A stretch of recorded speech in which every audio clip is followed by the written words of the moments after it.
It is college football Saturday in Dallas and an in-state rivalry. We have the Baylor Bears visiting the SMU Mustangs. Coach Lashley heading into the stadium. The Baylor Bears only 90 miles away, and so they are very close to visit. Welcome back to the CW Pre-Kick Show, brought to you by Dick's. Every season starts at Dick's. And alongside the Boston College Hall of Famer, as well as 12-year NFL pro, Will Blackman and Rick Allen with you. Will, great start for the ACC this last week. 12 teams already undefeated, including your Eagles.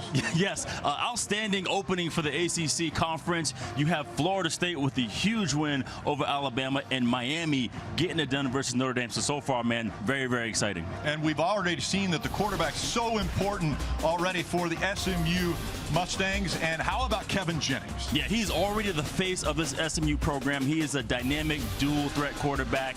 He is the ultimate pro for this team. They love him, and I'm excited to watch him be dynamic today. Other side of the ball, Syer Robertson, and he's had a pretty impressive first week. Yeah, Mr. Robinson, man, I watched him last week, and he was tough versus his Auburn team. Over 400 yards passing. He can make every single throw down the field, man. I can't wait to see him show out today.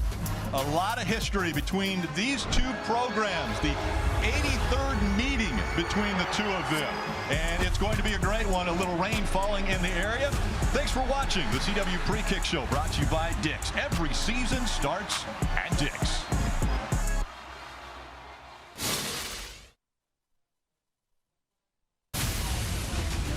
Welcome to CW Football Saturday, presented by Marco's Pizza. Order your Marco's Pizza today.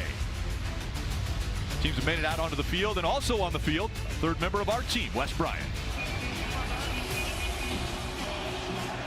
Fellas, in this rivalry renewed, Baylor has a 13-game winning streak, and they've been winning at a clip of 42-11. But SMU tight end R.J. Maryland told me that was the old SMU. This is the new SMU, and so they will be looking to get it done. This is a SMU team that at home they average almost 43 points a game and have won 15 of their last 16.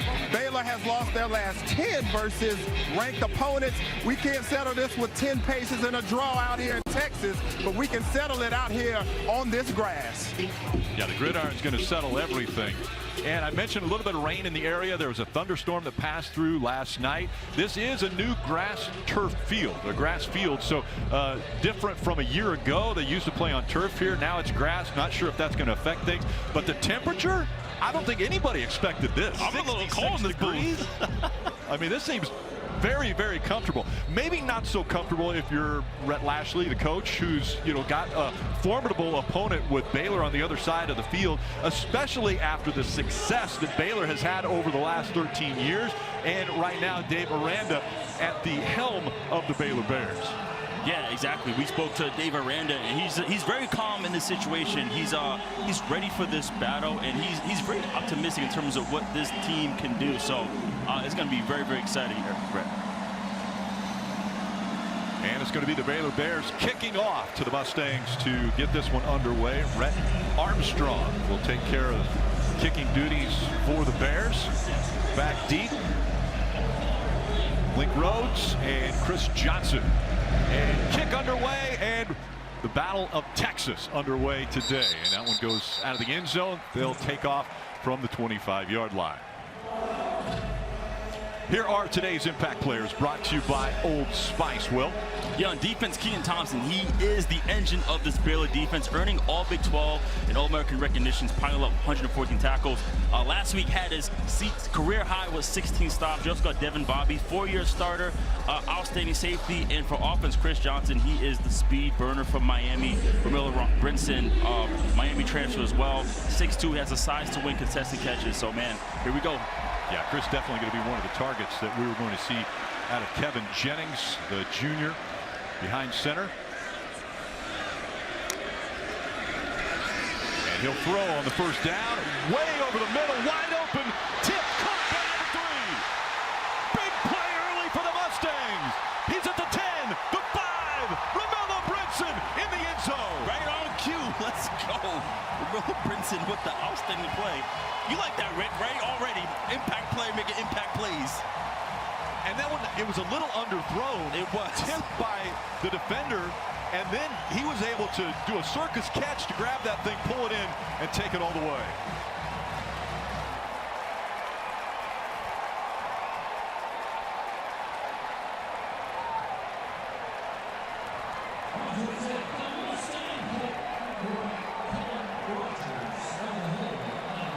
Colin Rogers in for the extra point. The preseason big All-ACC kicker. And he stays perfect. It didn't take long. 12 seconds. It did not take long. And right now, he was able to get the one-on-one matchup on the outside and able to throw a post against that corner, and great concentration catching that football and getting up the field. I mean, I expected some fireworks, but I know it's going to happen right now. At least warm up a little bit. But yeah, he got to come right. He got to get that football. That's a great play right there that he should have made in LeVar Thornton. You got to make that play, but great job. LeVar Thornton out of Fort Worth, Texas, tipping the ball, but as you mentioned, great concentration. Brinson pulls it in and takes it all the way to the house.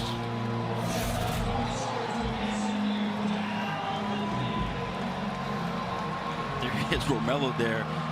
Just a great job, man. That's why he was one of my impact players, man. He does a great job with contested catches, man. So. Last week, 7 receptions, 121 yards, and a touchdown. And right off the bat, he's already got a touchdown the first play of the game. Yeah, now as a defensive back, I will say that football should have been picked off, but also I did play receiver too, so great job getting that ball. Sam Keltner is kicking this one away. Cole Wilson on the return and pushing tacklers all the way up to the 35-yard line. Here are today's impact players, brought to you by Old Spice. Yeah, with Bryson Washington, he burst onto the scene last year with 1,000 yards, most yards in freshman rushing history for them, and really good running back. Cole Wilson, transfer from Texas State, proven to be productive. Last week had a career high 134 yards, and Ahmad Moses with the outstanding pick 6, and Bryson Mayazano, the linebacker, starting off at linebacker to date. Sawyer Robinson behind center, motion, Cole Wilson.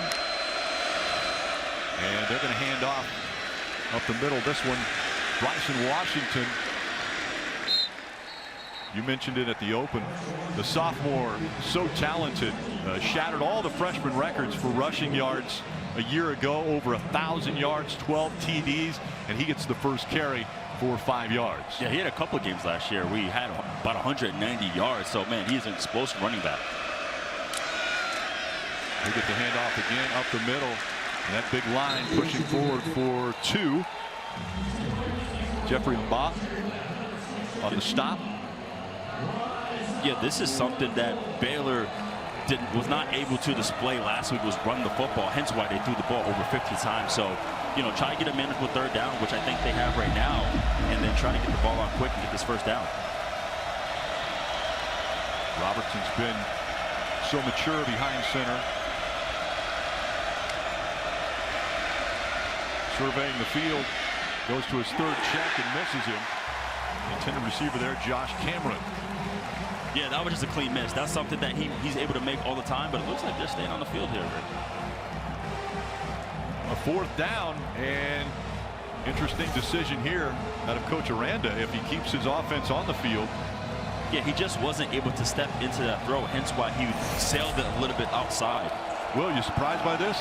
Their own 42-yard line, they're going for it?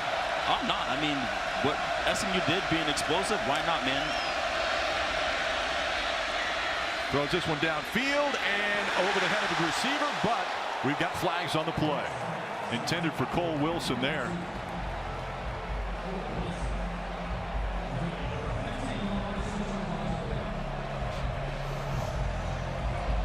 Flag coming out, and you're seeing a little bit of frustration there out of Lamadrick Spencer. Holding, defense, number 15, 10-yard penalty, automatic, 1st down. Coach Aranda wasn't worried at all, was he? You got a nice double move and a slot fade, so you got a hold right there.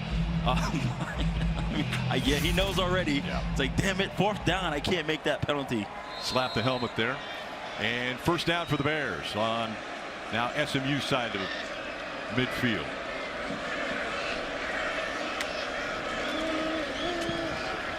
Handoff once again. Bryson Washington for a couple. And you're going to see a lot with this Baylor offense, a lot of direct runs. Again, if they're able to get 3 yards a pop, I mean, you're still going to get a manageable 3rd down or manageable 4th down in this situation. Miyazato on the stop. And that brings up 2nd and 8.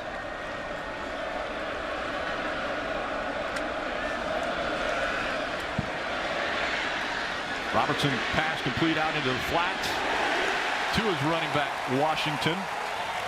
No gain on the play will bring up 3rd down.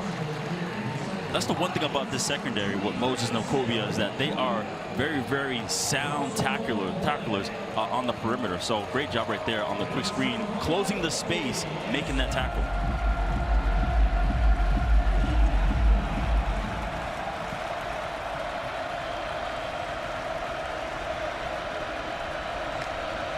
Washington in motion over the middle, quick pass, and that's complete to Michael Trigg.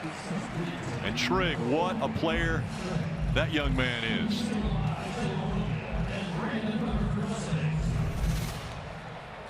How about the ump cam here? First replay there. I like this. I like this view. Good perspective. I like this as a color analyst. I would not like this as a defender. You can see me holding all the time. Robertson again looking deep, checks back off, down low, has his receiver Caden Knighton. And Caden Knighton gains a couple. Let's take a look at today's keys to the game, brought to you by Sky Rizzi. Yeah, keys to the game for Baylor. It's important that they finish the drive with the red zone scoring. You see they're already down here almost in the high red zone. They got to finish the play and also limit the explosive runs on defense.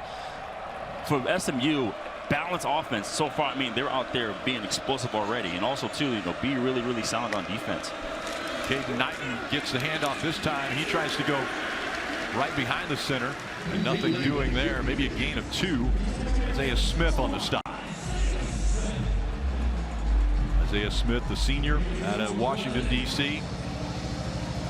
Yeah, last week, Baylor's offense, they had issues finishing the drive. So that's why my keys to the game, you see they're already driving the ball down here.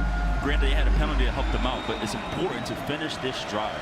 Bryson Washington back in the backfield with Robertson. Cole Wilson takes the quick pitch, and nothing doing. Isaiah Smith all over that one. This defense is fast. You try to get out on the perimeter. They're able to close the space and make this play. There you go from top right here. Does a great job contain. They call it either a gator roll or a wrap and roll, tackling them with the tackle for loss. The Mustang defense stepping up here as it's 4th down, and they're going to go for it again, but this time it's 4th and 9. Expecting some more intermediate passing game here. Throwing it to Trigg. Washington into block. Pressure on. And he's sacked. Ahmad Moses. There you go. That's what you do. This whole drive, Robinson's been having tons of time back there. Moses, a big sack here. The ACC defensive back of the week from a week ago. And he shuts down the Bears offense.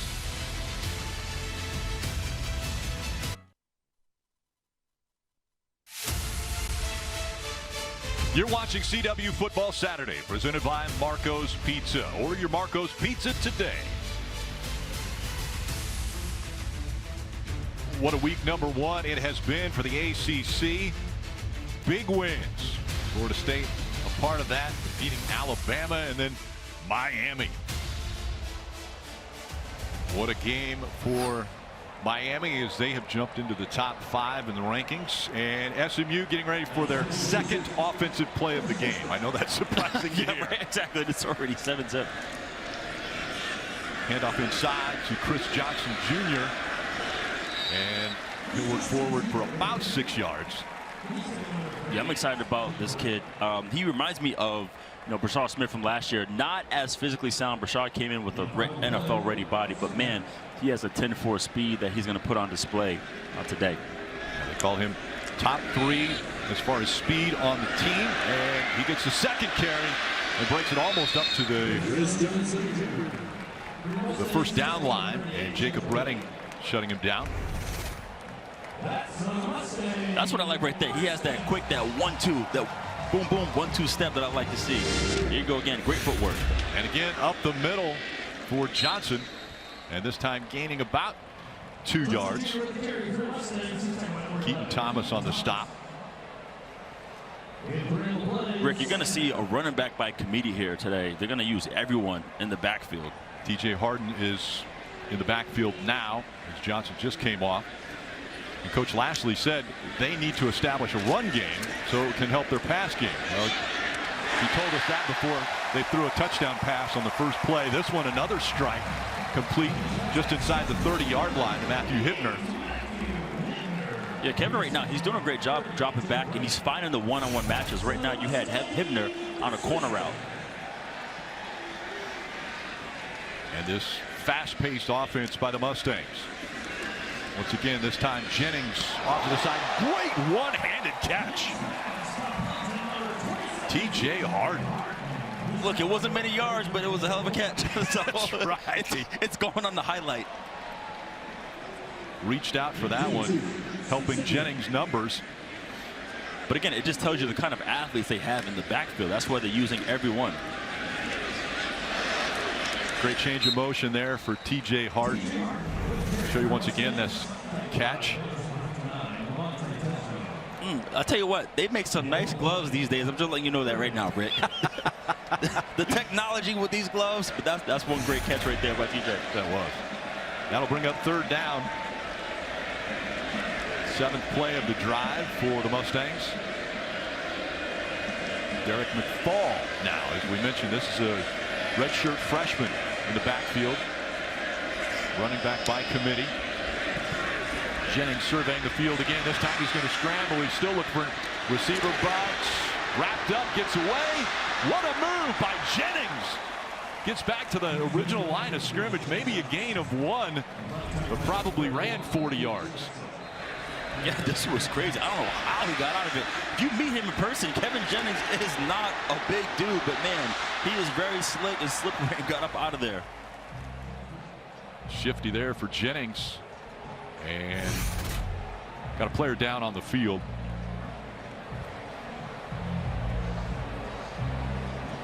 DK Kalu, number 93, being attended to right now. Look on the right side of your screen here. Yeah, he gets rolled on. Yeah. Fast-paced game, Will. I mean, as far as SMU calling the plays, getting things happening so quickly for this Mustang team, and nothing quicker as we see this is a good sight. Kalu being able to walk off on his own power. But so fast-paced for the Mustangs that obviously the first strike for 75 yards, but now play after play after play, just really hitting that defense so hard for Baylor. And we talked to Coach Aranda. He said that's one of the biggest things is they like to get a defense where they can't switch their positioning and then attack maybe a weakness that they see. Yeah, that goes into their preparation. I mean, he's able to rotate everybody in and keep the same tempo and speed. So Rhett is already on fire with his play calling.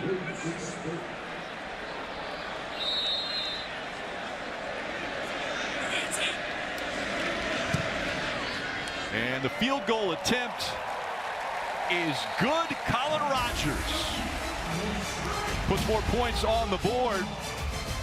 It's the Mustangs up by 10 early here in the first quarter.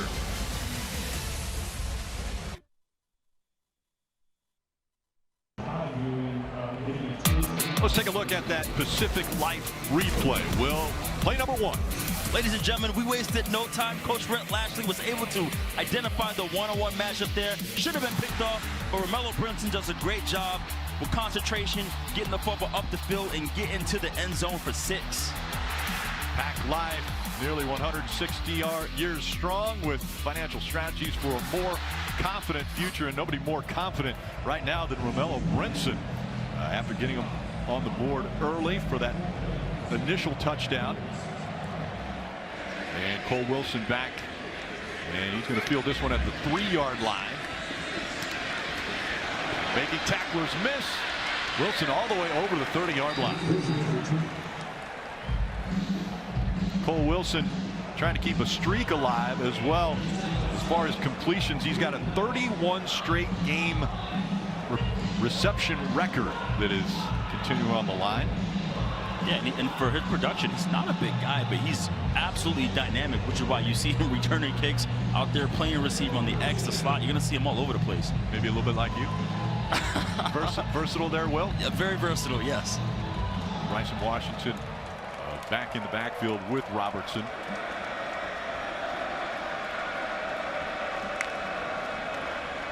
Robertson fakes to Washington off into the flat, and this one goes to Ashton Hawkins. So now you see them, instead of like running the ball on the perimeter getting tackled, they're now trying to get the ball quickly out to the perimeter. So right now you see Baylor get into the tempo, changing up. You're going to see this alternate series. Sometimes they may go regular, sometimes they may go tempo. That's what Scott Simmons, the defensive coordinator for the Mustangs, said. Very hard to get to Robertson because he releases the ball so fast. Yeah, he gets that football out, especially if you're just in a spot drop. He's able to find the little areas between the zones with the linebackers and the safeties when he's throwing that football. Completion there from Robertson to Washington. Brings up second down after pretty much no gain.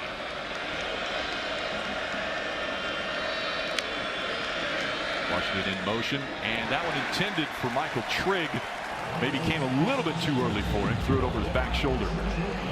Yeah, it looks like they're communicating, saying like, hey man, wait till I give you my eyes. Like, I think he just broke and threw it and he didn't look yet. So it looks like there was some miscommunication between Trigg and Robertson there. Robertson still trying to get into rhythm here. Really, they got punched in the mouth so quickly by SMU. You got to catch your breath. Looking again this time, he throws out into the flat. And completion, but short of the first down, is Josh Cameron. Yeah, that was a great call offensively. You saw it was 3rd and long, and last time SMU brought tons of pressure. Right now they sent the house, and then they were able to throw a screen, which is what you want against an all-out blitz. 4th and 4.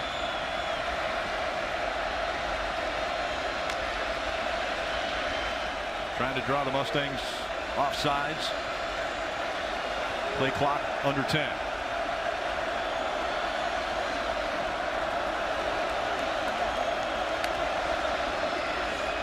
Robertson looking again. Pressure. And this one a completion. Able to hit Michael Trigg. What a talented tight end Michael Trigg is. Now, people may look at this and say, hey, man, this is an aggressive call. Yeah, great job by Trigg right here, just adjusting to this low football right there. He's a monster, okay? Speaking of athletic freak, this guy is a beast. And everybody's talking about him making the move to the NFL, as we saw Washington, the ball carrier there. Now, people may say, I'm going to get back to my statement of, oh, they're being super aggressive going on 4th down, but it's been a trend lately, not just in college football, but in the NFL, where people are really relying on analytics in terms of like, hey, if it says go for it, go for it. So it's more so they're being smart based on what the percentage is telling them versus being aggressive. Hand off once again on the inside. Washington, the ball carrier. And he is wrestled to the ground at the 26-yard line. Brandon Booker making the stop there. Brandon Booker and Brandon Miyazono starting at linebacker for the Mustangs, because a little banged up is Alexander Kilgore and Zakai Barker, guys who would start in front of them normally.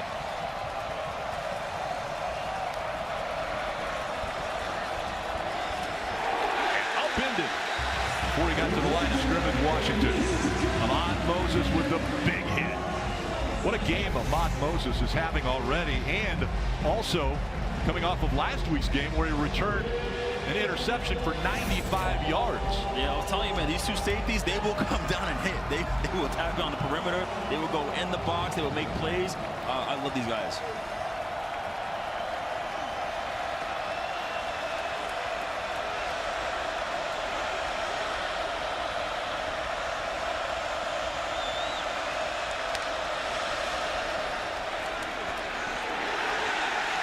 Nothing doing. The Mustangs all over them on 4th down.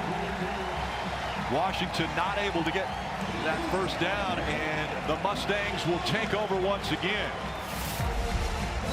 2 possessions for the Mustangs. They've been able to score on both of them, but it's their defense that gets them the ball back here.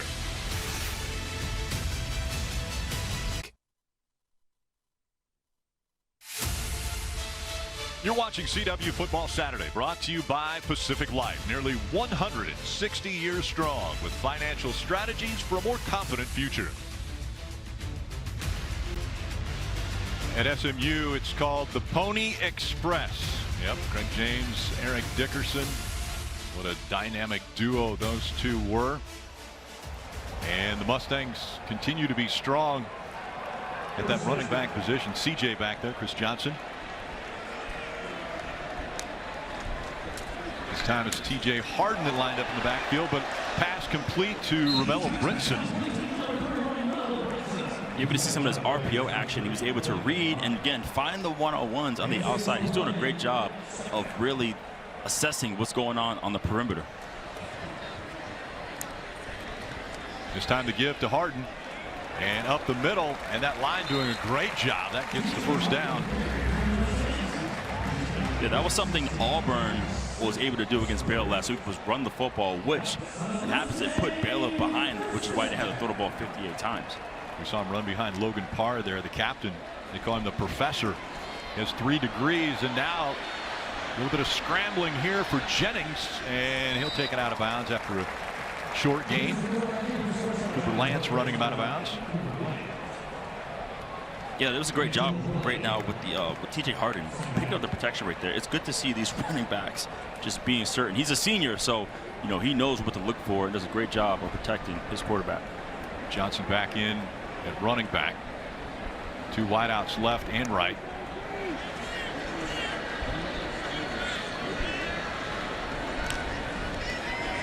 And quarterback run, nothing doing. Right up the middle, Matthew Fobbs-White. He wasted no time. That was a perfect form tackle. We call that teach tape. When we watch it on film, we like it, we put it into our file where we get to teach people how to do this. Lots of 5 yards, and the junior, listen to that. Oh, yeah. Didn't break stride, just went through and made that tackle. What a hit. Monroe, Louisiana. Where Matthew Fobbs-White is out from. Johnson again in the backfield. It's time to block. And Jennings throws it all the way to the sidelines. And a completion there to Link Rhodes. I don't think people understand how tough of a throw that is. He went from the opposite hash, almost falling backwards, threw it all the way to the far side. And it looks as though the punt team's going to come in. And Wade McSparron will be back for the Mustangs. Kick this one away. Josh Cameron back for the Bears.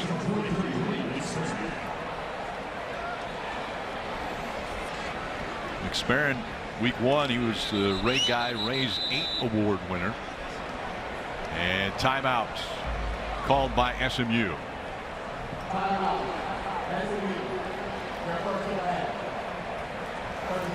We'll start the season off right and get game ready. Scan the QR code below to shop team swag and game day essentials from the CW Football Saturday shop. Brought to you by Dick's. Every season starts at Dick's. Punt team's going to talk it over before they punt this one away. Yeah, this curious to why they did take the timeout, but maybe saw something they were looking for. Maybe they make a certain adjustment. It could be a situation where Baylor could just go after it. You know, it's been an exciting game so far. It's a chess match. It's an in-state rivalry. Anything can happen. Last week versus East Texas A&M, only 3 punts for Wade McSparron.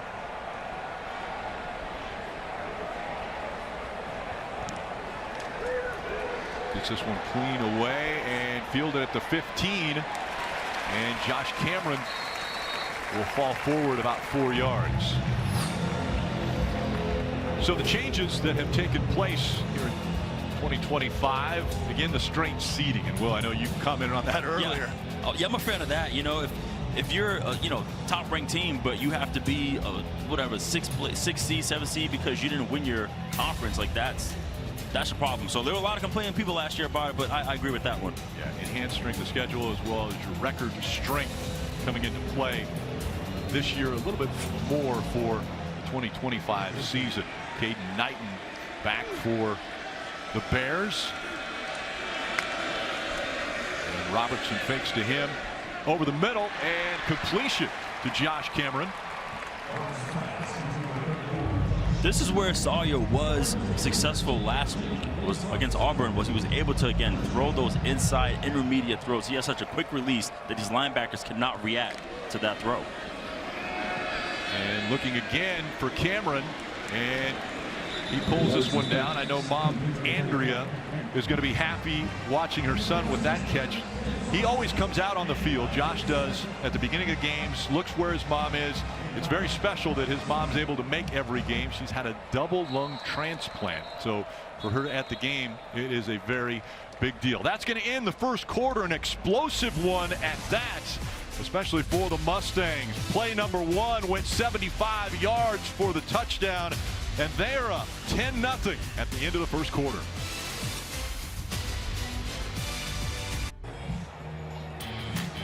Let's take a look at today's Royal Caribbean game summary. And Will, we definitely start off with the first play of the game. Yeah, Kevin Jennings not even warmed up, and Rhett Lashley already sending the heat down the field to Terrell Brinson for the touchdown.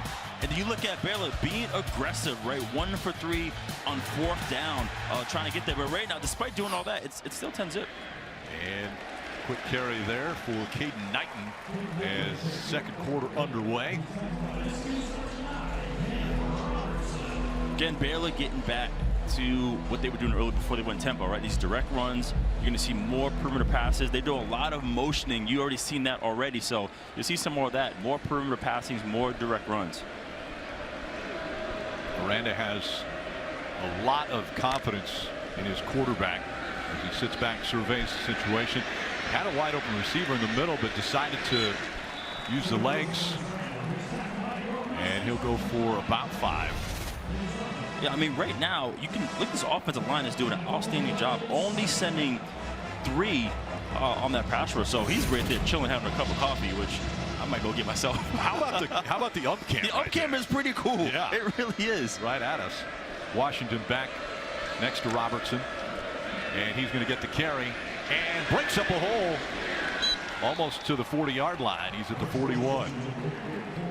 Cameron Robertson with the stop. Cameron out of Plano, Texas. Also involved there was Wacobia, Isaiah Wacobia. What a amazing player for the Mustangs.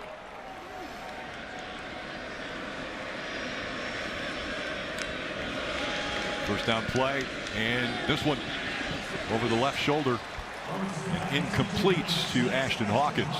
Yeah, that was a great idea by Sawyer. He saw that his receiver was in, he's been defended pretty well. The defensive back was on top as he's taught, so he tried to throw a back shoulder versus that one-on-one matchup. Didn't time it up there as we take a look. 12 pass plays for 72 yards. 13 rush plays for 21 yards. So when Miranda said they wanted to establish the run, they haven't done that yet, but they've still been pretty good through the air. Yeah, definitely some balanced play calling there. And once again, this time in and out of the hands of Cole Wilson.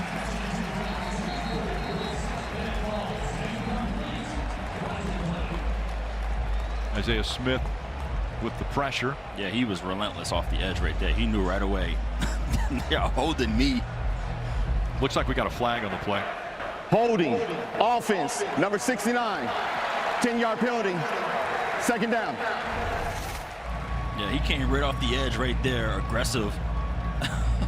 Yeah, I'd call that aggressive. Pretty much.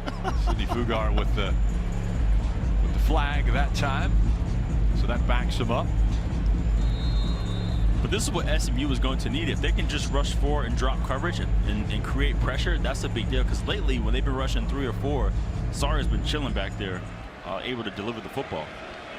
Second and 20. Washington back there with Robertson, and he goes into motion. He'll be an option But he goes to the other side of the field, and a flag flown. Ashton Hawkins was the intended receiver, and it looked like Deuce Harmon was all over it. Yeah, that one's going to get called right there. That's tough. Harmon, another Texas native. Pass interference, defense, number 7, 15-yard penalty, automatic, first down. Yeah, defensive backs, you have to try your best to really get your head around. If the referee doesn't see you at least attempt to get your head around and look for the football, that flag is coming out of their pocket immediately. Didn't take long there. And that's a first down for the Bears after the penalty. Yeah, it was great coverage. Just got to get your head around.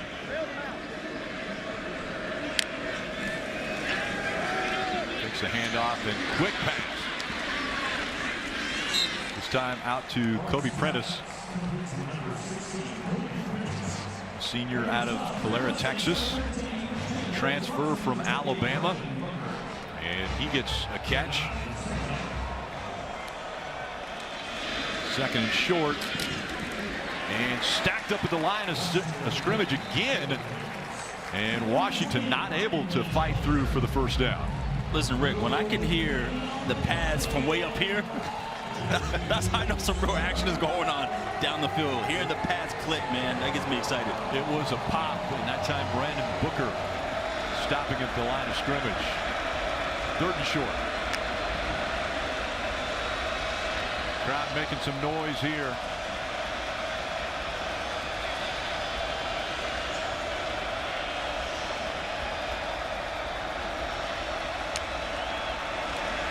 Robertson is going to pass again, this time into the end zone he goes. Completion to Kobe Prentice. Touchdown for the Bears.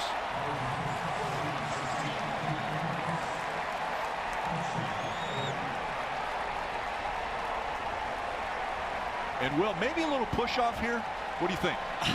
It's funny when I get asked that question because I played both sides.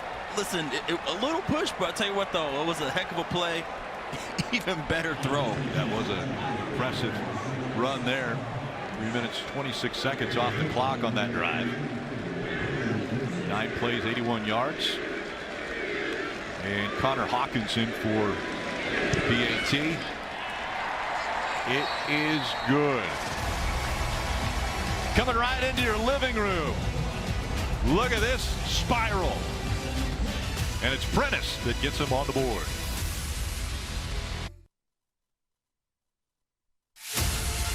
You're watching CW Football Saturday, brought to you by Marco's Pizza. Order your Marco's Pizza today. By PNC Bank, brilliantly boring since 1865. And by Royal Caribbean. Come seek. Recent success has not just been the Mustangs on the gridiron. They have been great in so many different sports, including volleyball. A 25-8 record from a year ago. Rhett Armstrong is kicking off, and Chris Johnson back deep. And that kick goes out of bounds at the 1-yard line. You see the flag in the air.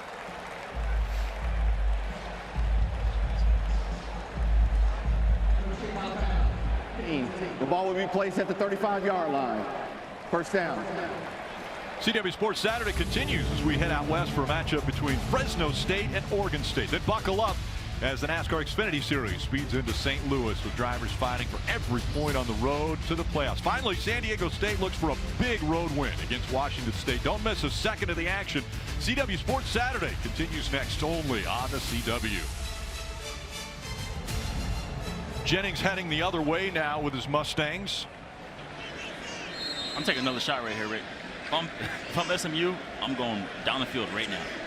From the 35-yard line. And Jennings is going to run this one. A lot of pressure. And this time it was Marion Winston. You only have so many options versus an empty backfield. You got a quick game, a quarterback run. That's 1 to 2. Great completion rate so far for Jennings. Johnson's going to get the carry this time, and shifty moves, makes it all the way out to the 41-yard line. Yeah, the one thing not talked about enough with Chris Johnson, obviously his speed, his 10-4 speed stands out, but his vision, his footwork, his balance, he almost reminds you of Le'Veon Bell, the way he's able to just slice through the defender. So he's a phenomenal running back. T.J. Harden in the backfield for the Mustangs now. And this one, quarterback keeper. And he is met about the line of scrimmage by Jacob Redding. Listen, Jacob Redding with an outstanding open field tackle against a dynamic runner like him. He does a great job closing the space, fitting them up, and wrapping. That's how you tackle open field people. And it's impressive. Jennings, you had mentioned, he's not a big guy, but he was able to run through that one. Let's see what they do here on 4th and 1.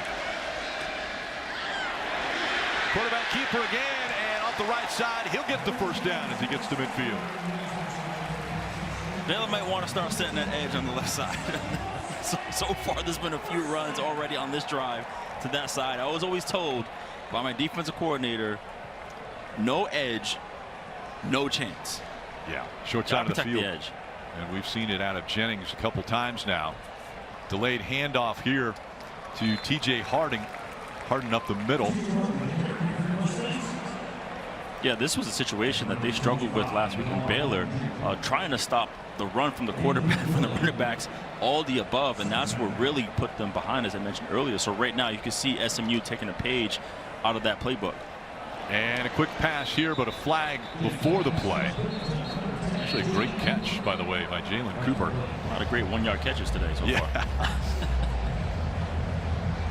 Flag on the play, though, before the snap. Illegal formation. Offense. More than 4 players in the backfield. 5-yard penalty. 2nd down. We were in Canada, we'd be fine. But we're in Dallas, and you're not allowed to do that. Rhett Lashley calling the plays as his offense now has a 2nd and long. Johnson back in the backfield. He's going to be a receiver this time. He's got plenty of open space. After a gain of 2, brought down by DJ Coleman. Greg, listen, the open field tackling has been on display. I am excited watching this right now. Through the near hip, wrapping the legs, wrapping, squeeze, bringing them down. Kids, if you're watching at home, please watch this game and notice this open tackling. Okay, this is outstanding football right here. I'm being serious. Coaches called DJ Coleman a cover guy, but that was, as you mentioned, textbook tackling there. Jennings over the middle, wide open. And once again, it's Romello Brinson. Brinson with the first down. 19-yard carry, and then the flag came out, and I'm going to say that this was probably him signaling shooting a gun, and that's a new rule this year. You can't do that. Let's listen to what the referee has to say here.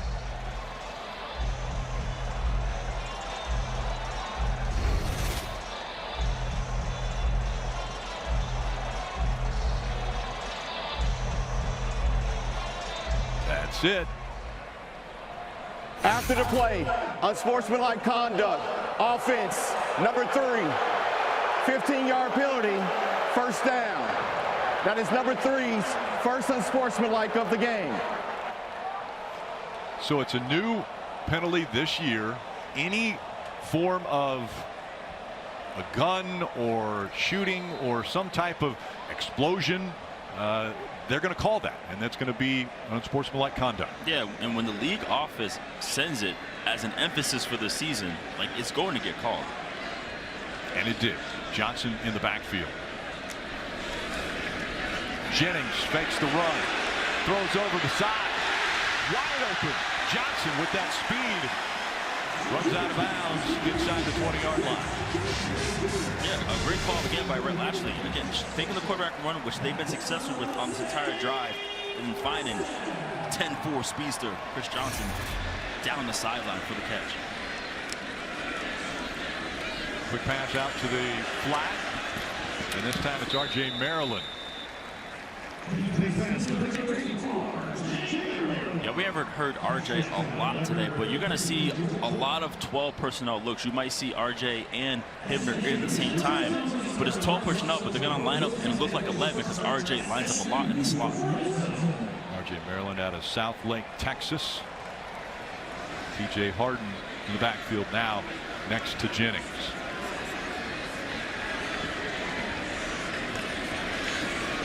Jennings plans to run it inside the 10 and pulled out of bounds. Maybe a horse collar. Definitely a horse collar. He took the whole name tag off. 7 yards. And T.J. Harden. Yeah, I mean, it's clear as day. Yeah. Grabs the horse collar. Cannot do that. One time I was in Green Bay playing the Bears. Personal foul, horse collar tackle, defense, number 45, half the distance to the goal, automatic, first down. One time I was returning a punt versus the Chicago Bears, and I even felt his finger touch my nameplate, and I just let myself go. I just flopped. You knew. And they definitely called it. You knew. Inside the red zone, and Harden, the running back. He's going to get the carry up the middle, pushing the pile. Reward that man. Touchdown. The UCLA transfer from Los Angeles, California, barrels into the end zone. Yeah, he does a great job just getting the football and wasting no time. One-on-one with the linebacker, defensive back, who doesn't matter. He'll take it in for the touchdown. 11 plays, 65 yards, 4:51 off the clock. And Colin Rogers in for the PAT.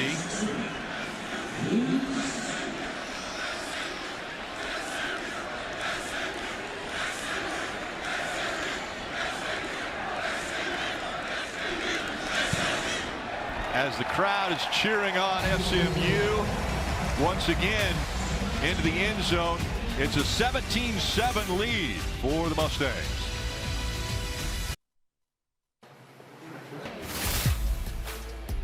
Mike Hamm inside our CW studio with this game break. Some concern about Archie Manning in Texas following that Week 1 loss against Ohio State. That's officially in the rearview mirror. Archie Manning, the touchdown strike. Jack Andrus, the tight end. Manning right now 3 touchdown passes. Texas rolling 21-0, Rick. Thank you, Mike. And getting ready for the kick. And after that impressive touchdown run by Harden. Connor Hawkins. We've got Colin Rogers back to kick for the Mustangs. And Cole Wilson will be deep for Bears. And that one will go out of the end zone, and they'll take over at the 25. Tonight, the NASCAR Xfinity Series takes on the tight turns of Worldwide Technology Raceway in St. Louis. It's fast speeds, fierce battles, and no shortage of fireworks as the drivers are battling every playoff spot. Don't miss a second of the action. The NASCAR Xfinity Series from St. Louis tonight at 7 p.m. Eastern, 4 p.m. Pacific, only on the CW. Connor Zilic has been very impressive in this first year, full-time year in the Xfinity Series for Junior Motorsports. Young buck out there. Yes. As we see now, Washington in the backfield, and they fake the handoff to him. Quick pass to Ashton Hawkins, and Hawkins still making some moves, gets out to the 43-yard line. Yeah, they're able to make some noise now with the downfield pass game. They've got an explosive play, which led to a touchdown. Again, with the ump cam, listen, about this ump cam, it's letting you viewers really know, like, as linebackers, we can't really see that well between the tackles. Oh, almost a INT there. And that was a little low. Yeah, Miyazono almost had his hands on that one. They've had a couple picks run back already this year. Miyazono wanted to add his name to the list. Sorry, trying to not to throw picks at all this year so far. He has it. Robertson surveying the defense and looking to his left. He makes connection with Ashton Hawkins again, the DeSoto, Texas 6th-year player. And first down for the Bears. And we got a player, and Hawkins is down after the catch.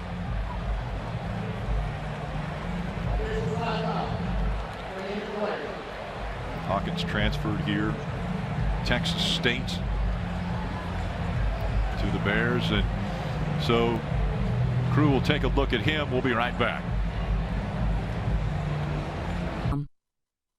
Mike Emmons inside our CW studios. We got the halftime show. It's presented by Subaru. Love, it's what makes Subaru Subaru. Michael Bumpus will join me in studio. We'll get his thoughts on the first half. And we got game previews from Corvallis and Pullman for some more CW football action coming up later today. But let's get you back out to Dallas. Rick?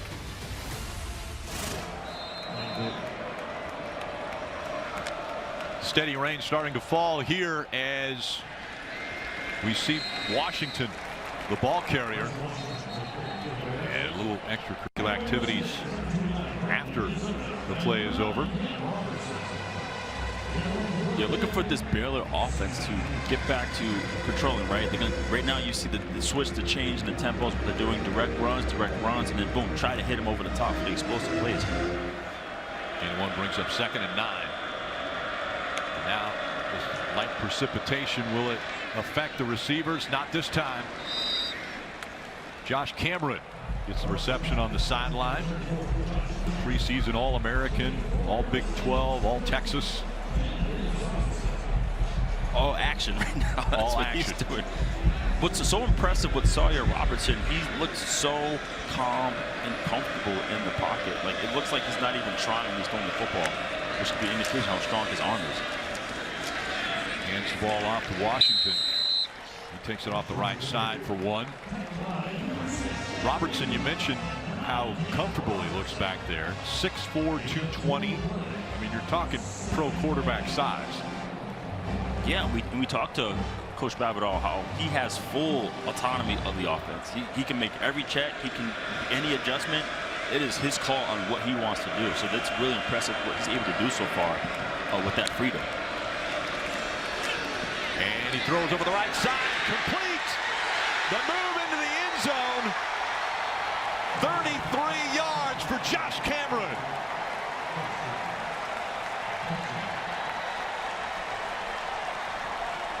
And a quick strike by the Bears. I love how he's able to scan, looks off the safety a little bit, goes back to the single side coverage, and makes a beautiful touch pass for the touchdown. In for the PAT, Red Armstrong.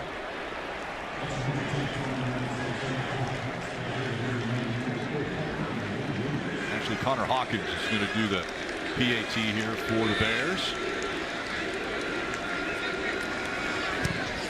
Right down the middle. 14-17. Bears closing in. Take another look. Yeah, just a one-on-one matchup on the outside. Looks like cover two, so he's able to throw it into between the safety and the corner. That is a difficult throw to make. It is so dangerous because it could be either be an interception or a knockout hit for the safety. He does a great job dropping it right in the bucket for a touchdown for Josh Cameron. 7 plays, 75 yards, and it was quick. 2 minutes and 12 seconds off the clock for the Bears, and they pulled right back into 3 down from the Mustangs.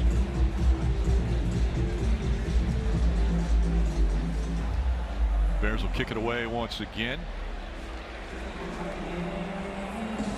This time it's Red Armstrong that'll do the kicking duties.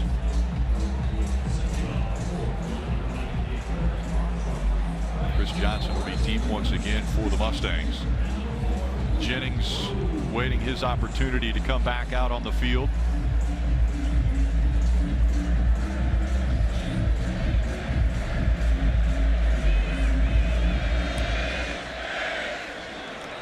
This one hangs up high. Johnson fields it at the 8. He'll stay behind his teammates. Get out to almost the 25. 17-yard return. The iconic TV franchise is joining the CW with a brand new series, Law and Order Toronto: Criminal Intent. The same team that brought you the original series of ripped from the headlines cases. This time in a new city and on a new network. Law & Order Toronto Criminal Intent Series premiere Wednesday, September 24th, right here on the CW. Jennings, the mature junior quarterback for the Mustangs. You see already, he's been perfect throwing the ball, and we've seen him scrambling more and quarterback plays for runs. This time he looks to throw, and as quickly as we say it, he hits his receiver, Jalen Cooper. Cooper's going to go all the way.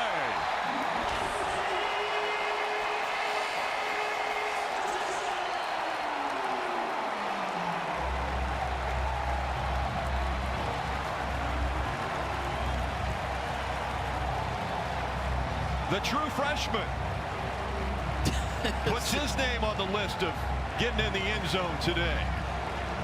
The Army All-American makes the outstanding play. I'll tell you what, Kevin Jennings, man. Perfect pass.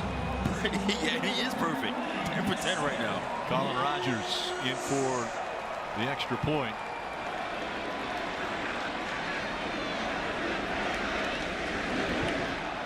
And Rogers is perfect as well.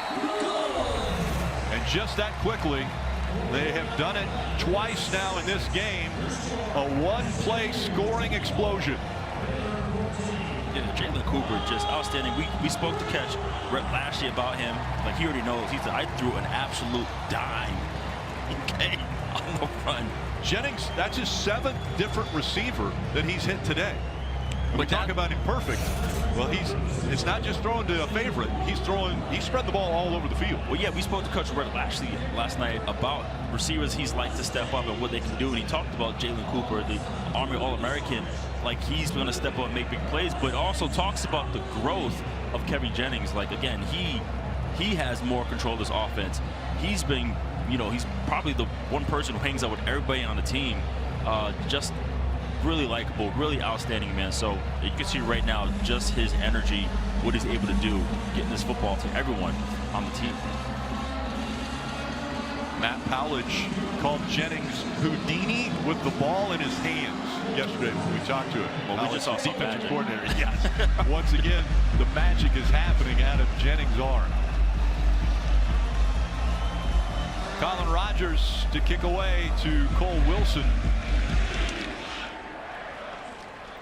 Wilson's going to field this one on the 2-yard line.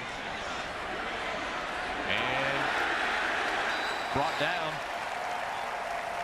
after a 19-yard gain. Yeah, right there, Jalen. Yep, he's right there, and he's running his route. And watch right here.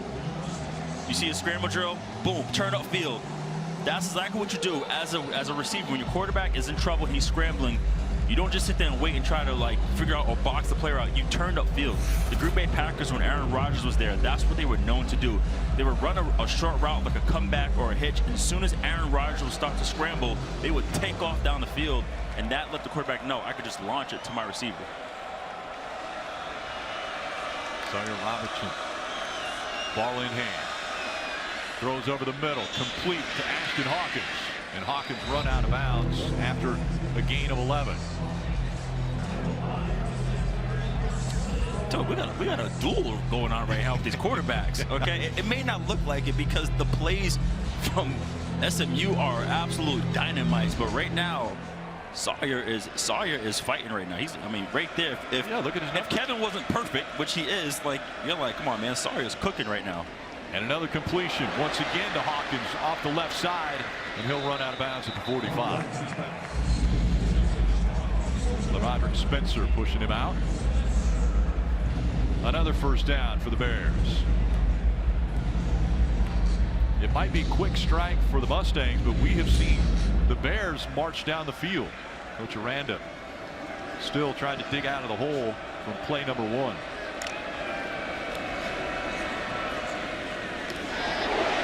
Quick pass initially intended for Michael Trigg. That one goes up in the air and almost picked off. Yeah, that's a tough throw. You're going to start front side and you're going to work all the way back, and then you're going to throw an intermediate route where a linebacker's standing right there. That's a dangerous throw for Sawyer. And it looks as though the light rain has stopped falling now, so maybe a little easier for the receivers to get their hands on the ball. Cam giving us a great look here from the linebacker perspective. Oh, this is great. Robinson gives to his running back, Knighton. And the freshman upended before he got to midfield. 5-yard carry there for Knighton. The thing that stands out to me about this game, you can tell that both of these teams are extremely well coached in terms of how they are being physical, blocking, how they are tackling. That's football. Football is blocking, tackling, and those are true indicators on how well coached your team is. We've seen some great hits already today. 3 wide receivers out to the right, 1 to the left. And Robertson looking left. Once again, Hawkins seems to be his favorite receiver. 5'10", 600 or 168 pounds, 6th-year player. Knocked out of bounds by Marcellus Barnes that time. When you hear the saying, taking a profit, this is what you're doing, throwing short passes. And here we go. We got another 4th down that we're going for here already. 4th and 1. Defense trying to get the crowd in this one. Trigg in motion. Hands off to Washington. He churns ahead for the 1st down. Yeah, so far this game, it's going to be a 4-down situation for Baylor. You know, whatever the analytics say, they may say go for it, but at the same time, you can't give the football back to SMU because they're just one play down the field touchdown. Robertson with a new set of downs. 42-yard line, and he's going to throw it off the right side. He gets Trigg, and Trigg hit immediately as he caught the ball. The clock continues to run as we close in on the 2-minute timeout.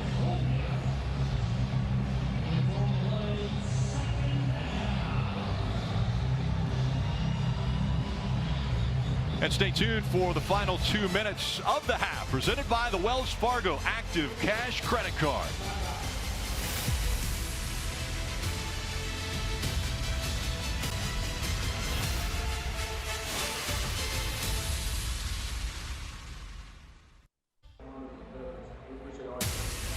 We're in the final 2 minutes of the half, and it's time for the 2-minute drill, presented by the Active Cash Credit Card from Wells Fargo. Be a 2%er. Earn unlimited 2% cash rewards on purchases. Terms apply. What are we going to see in these final 2 minutes? Yeah, I mean, you want them pretty much to get a touchdown, but also to not leave any time left on the clock for SMU because they're known to take one shot and get down the field. Well, and Hawkins scrambling after the completion, able to gain another 1st down for the Bears, and they are once again in striking distance. That one for 13. Lamondrick Spencer on the stop. In this case, you want to try your best to pretty much leave as little time as possible. You don't even want SMU to get a field goal going into the half. So you want to try to score, keep as little time as possible, and not let SMU get any points going into this half. Robertson with time. Quick pass to Trigg. Trigg makes it down to the 15. That's short of the 1st down. Ahmad Moses on the stop. The most important thing here is get a touchdown, right? So, like, don't be so focused on the time, the clock there. But, yes, you want to get in there for 6. Not 3, you need 6. And you mentioned run the clock down so that SMU doesn't have a chance. And this time, Washington. Legs continue to churn as he gets down to the 7-yard line. Did a great job coming to the 2nd level. Block it there. Cadence and Rocky over there. Very great job. Oh, has been blocking, man. I tell you, they've been moving bodies all game long. Washington stays in the backfield. 2 receivers split out wide to the left, 1 to the right.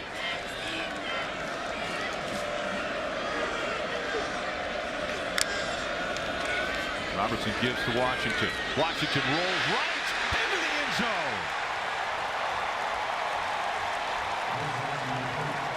8-yard touchdown run. And as we talked about earlier, the textbook tackling, didn't happen there for SMU. Didn't wrap him up. Yeah, it didn't happen there, but also some great blocking as they've been doing all game long. And the one thing about Washington is able to do, Washington has unbelievable contact balance. Get there for 6. So yeah, great job getting the points. Connor Hawkins in for the point after. That drive took 4 minutes 7 seconds off the clock and will leave 37 on.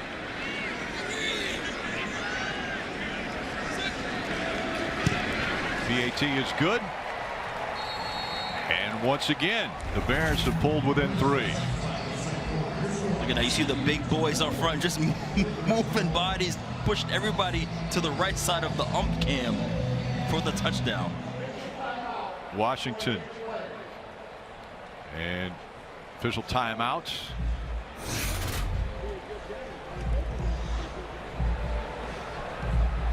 So the two quarterbacks have really put on a show. We talked about them at the beginning of this one, but Robertson, Jennings are the real deal. They are what was billed as great quarterbacks, and they have shown us today. The 21 completions already by Robertson, very impressive, but Kevin Jennings hasn't missed a receiver yet. He hasn't, and you can tell they pretty much have the same amount of yards and touchdowns, but you can see that Sawyer has been having to drive the ball, work the ball down the field with little check downs, and here have you. But Kevin Jennings, explosive plays. I mean, he's going to have highlights all week. Yes. all week. Yeah. It's been a highlight reel for both of these quarterbacks already today, and we're just closing in on the half.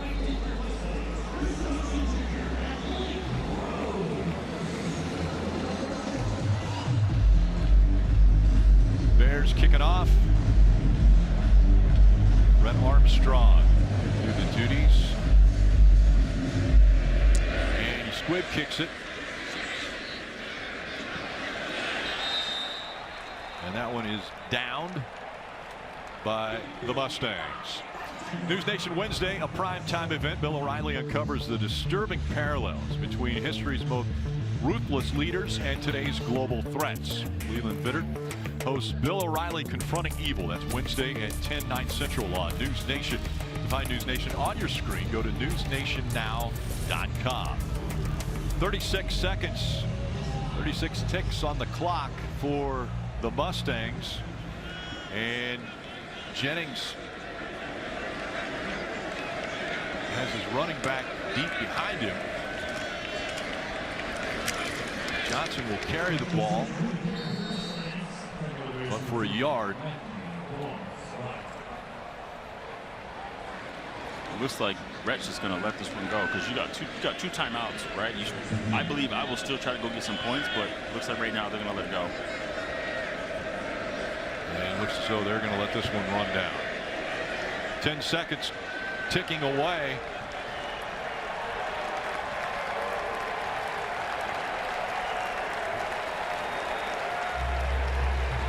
And it will happen. The half comes to us. And at the end of the first half, it is the Mustangs ahead by 3 after the break. It's back to CW Football Saturday. Studio with Mike Yam and Michael Bumpus.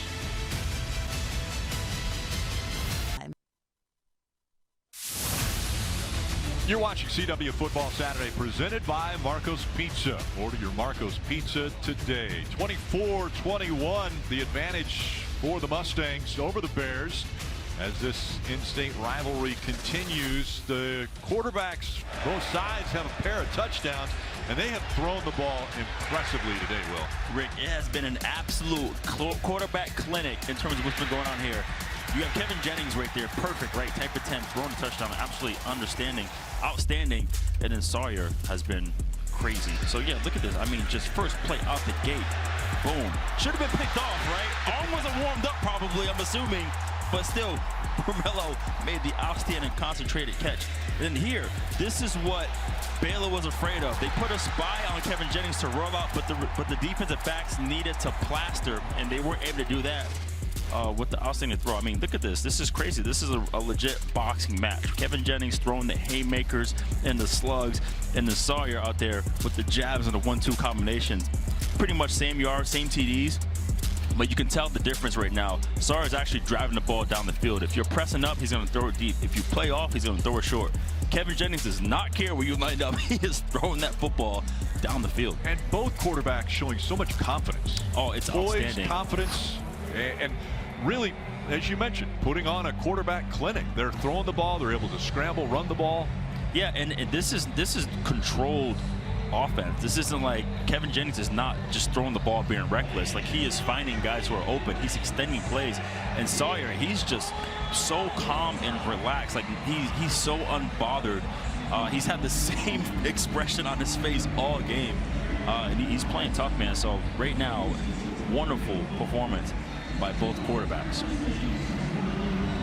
Colin Rogers getting ready to kick it off. The Bears are going to receive the kickoff here in the second half.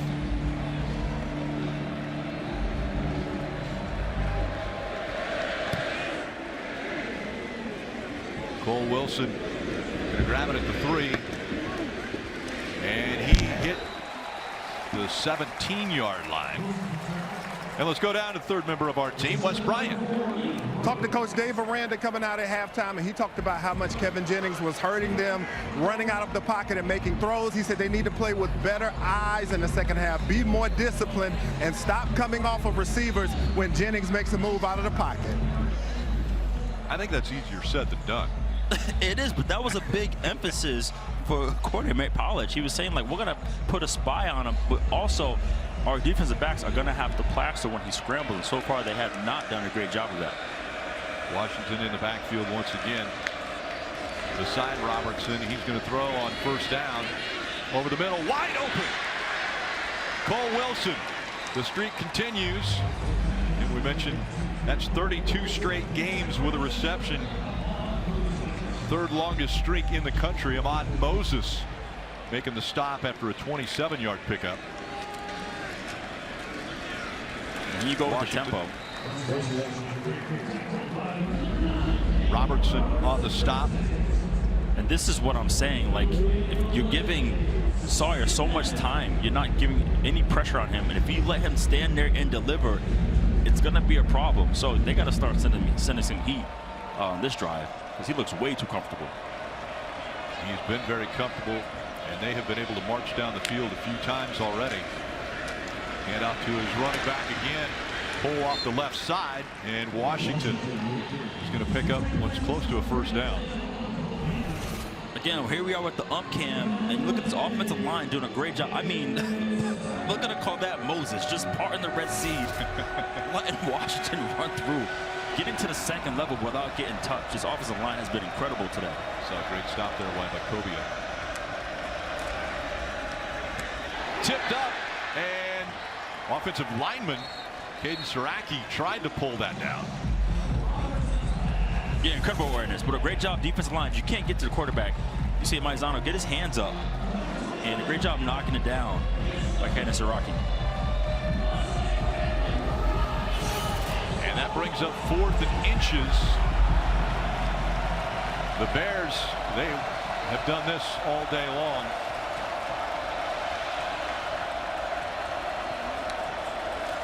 Washington's going to try for it. He got hit behind the line of scrimmage. And that was all. LaMondrick Spencer. Yeah, this in the nickel off the edge. Loss of 1, and the Mustangs will take over. So they stop the Bears' drive. Mustangs will have another attempt on the other side of the break.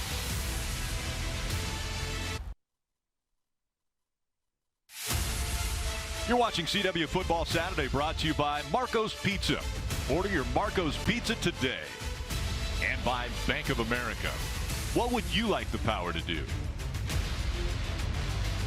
We have talked about how impressive so far Sawyer Robertson has been. Well, RG3 now on the College Football Hall of Fame ballot. He's a lock, isn't he? Oh, there's no question. You're kidding me? I mean, you can't keep RG3 out. Yeah. Shout out to RG3, my former teammate on the Commanders. That's right. Jennings, quick pass over the right side, and his first miss. Yeah, for that last play here, you got Lamontre Spencer, number 15, here on the edge. He comes right off and blitzes right there. And you notice he doesn't even look at the quarterback. You want the quarterback to keep the ball in the situation because he's not really a big threat running the football. He goes right after, takes the running back out for the stop. So great job there by Lamontre Spencer. T.J. Harden in the backfield with Jennings.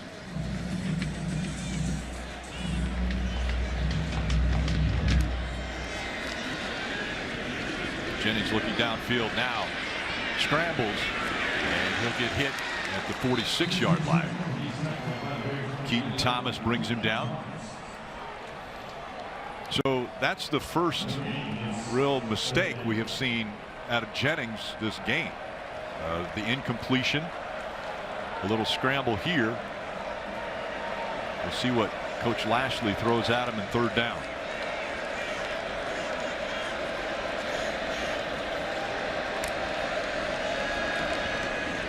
Jennings scrambling again, a little pressure, but wide open on the left side is tight end Matthew Hibner with the completion and the first down. I mean, this is just pretty. He's able to extend the play again and keep his eyes downfield. Coach Lashley talked about, can he trust his protection? Like, there's a difference of him holding onto the football, taking a sack, or can he stand there and trust the protection? So far, he's been able to do that. Quick pass to the tight end again. This one it's R.J. Maryland. And here's that tempo offense that we've been talking about. Aranda said that inside of 8 seconds they're going to make a snap. Harden, the ball carrier. I mean, you can't even get a sip of water here. No. They are flying right now on offense. Another first down. And this tempo is what defenses have nightmares about. Jennings tripped up by the official. And he's going to have a complete pass. Was his knee not down? Well, it looks like he lost the football. It looks like he fumbled. Yeah. And then the fumble. He drops the ball there, so it's still a live ball. I think he might have had his knee off the turf when he picked the ball back up, but it was close. The previous play is under review to see if the ball carrier was down. So we're going to take another look at it. And this time it's Rick Jackson, the replay official, will be looking at that. And make sure the ref's not from Waco. They're a Big 12 conference officiating crew. I noticed you brought that up while laughing.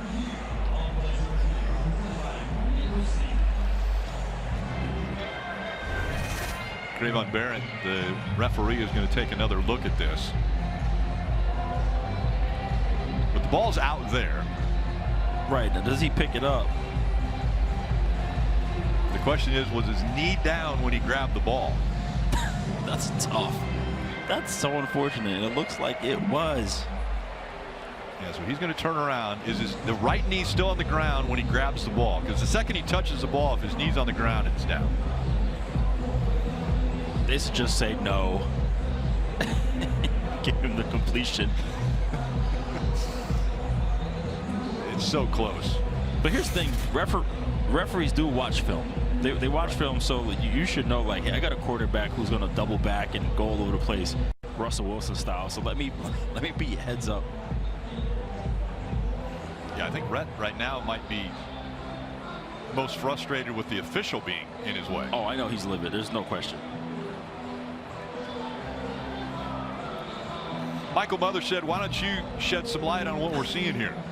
Well, Rick, thanks. You know, it really looks as though when he picks up that ball, that his knee is up off the ground. But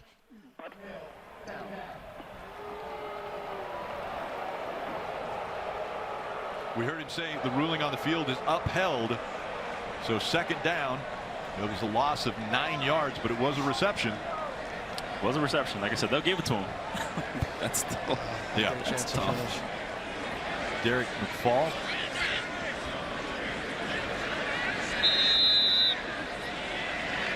Redshirt freshman in the backfield now. And they fake the handoff to him, and this one batted down. So Jennings now on this drive, 2 incompletions. Lately, you're seeing defenders on both sides getting their hands up in the passing lane. So it looks like that may have been a halftime adjustment. Let's get our hands up for these quick throws. I wanted to say the name. Samu Taman Upape was on the break up there. And run off the left side. That was Derek McFall once again. Gain of 1. That's going to bring up 4th and 18. Yeah, Simpkins does a great job holding the edge, not letting running back get all the way outside. Rogers coming back in. He has a 43-yard field goal already. This one is going to be 51.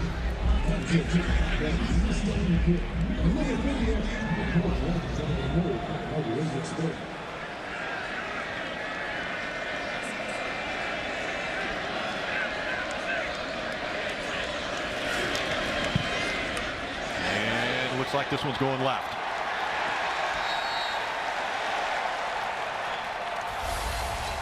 So the Bears stop the Mustangs, and they will get the ball back when we return to Dallas. Wes Bryant, Will Blackman, Rick Allen with you as Football Saturday continues. Big 12 versus ACC, 24-21. SMU leading. Coming up next, there's more CW Football Saturday action as Fresno State heads to Corvallis to take on Oregon State.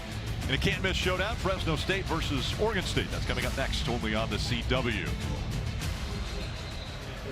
Defense is coming up strong here in the third quarter, stopping each other on their drives as we see Robertson over the middle, and he misses his receiver. Looking for Kobe Prentice.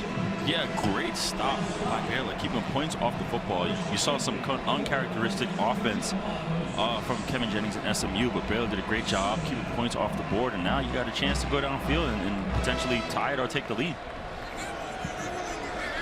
Robertson with Caden Knighton in the backfield with him. And he fakes the handoff, throwing over the left side, complete. Ashton Hawkins just before he steps out of bounds. I'll tell you what. Impressive pass there. Listen, the throw was good, but the adjustment, look at that, perfect on the outside. He left room enough in the outside for Sawyer to drop the football. And I'll tell you what, that adjustment was unbelievable, and the throw. Terry Robinson putting on an impressive performance here, and quick out to Kobe Prentice.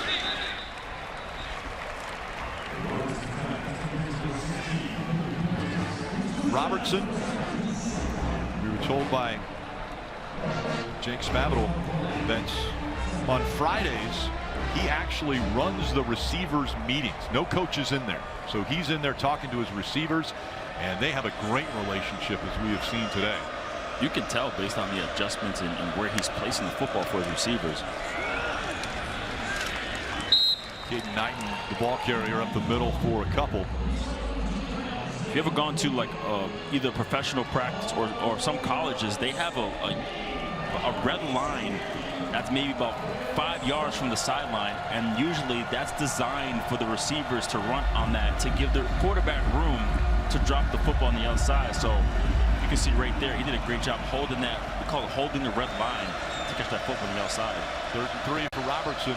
Washington's in the backfield now as he goes into motion. And Robertson's going to carry this one wide open, and he'll slide down for the first down. 8-yard gain for Robertson, and he's doing everything the Bears need him to do. Yeah, he saw something earlier on that blitz on that 4th down where they didn't even look at him, so he noticed. He's like, you know what, if they're not going to honor my quarterback, I'm going to throw in a design and run for him.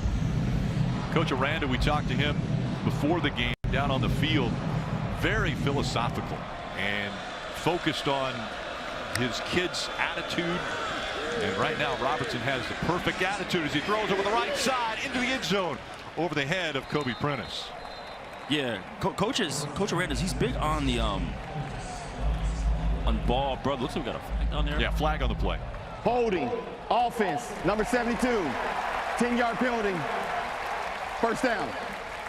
Colton Price is going to get called for that one, but go ahead, Will. Yeah, Coach Wren, he's big on ball brotherhood battle. He wants to know, like, why do you love football? He asks all of his guys to speak about why they love football, why did they play this game. Also, he's big on, like, learn about your teammates. He said it's important that when you go to battle with your teammate that you know what he's about, you know what he stands for, you know his culture, you know he's thinking, his identity, so you can trust him more. So yeah, he's a very, very deep coach in terms of his mind, how he thinks.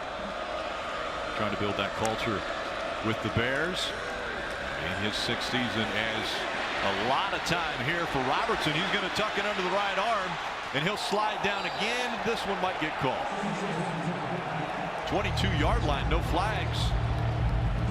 That was a late slide, that's for sure, as Brandon Booker put the shoulder pads on him when he was going down.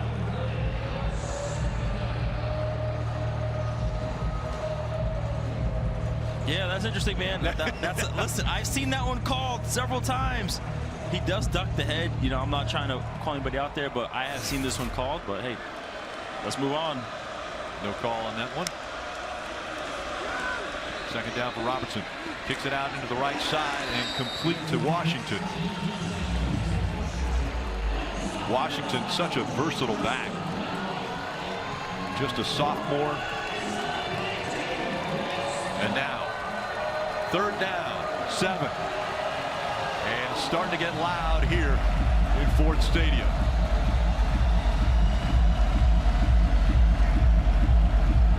Already assuming this is 2-down territory here. That's true.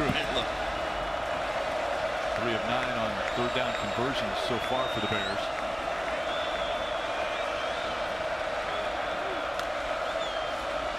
Gonna get to his running back, and he'll get the 1st down and more. Big run for Washington. Yeah, awesome job capturing the edge right there. Look, he does a great job capturing the edge on the outside and has daylight to get the 1st down. It was almost too easy. Great blocking scheme there by the Bears. A lot of room to run for Washington. He stays in the backfield. And now in the red zone, the Bears going to try to punch another one in.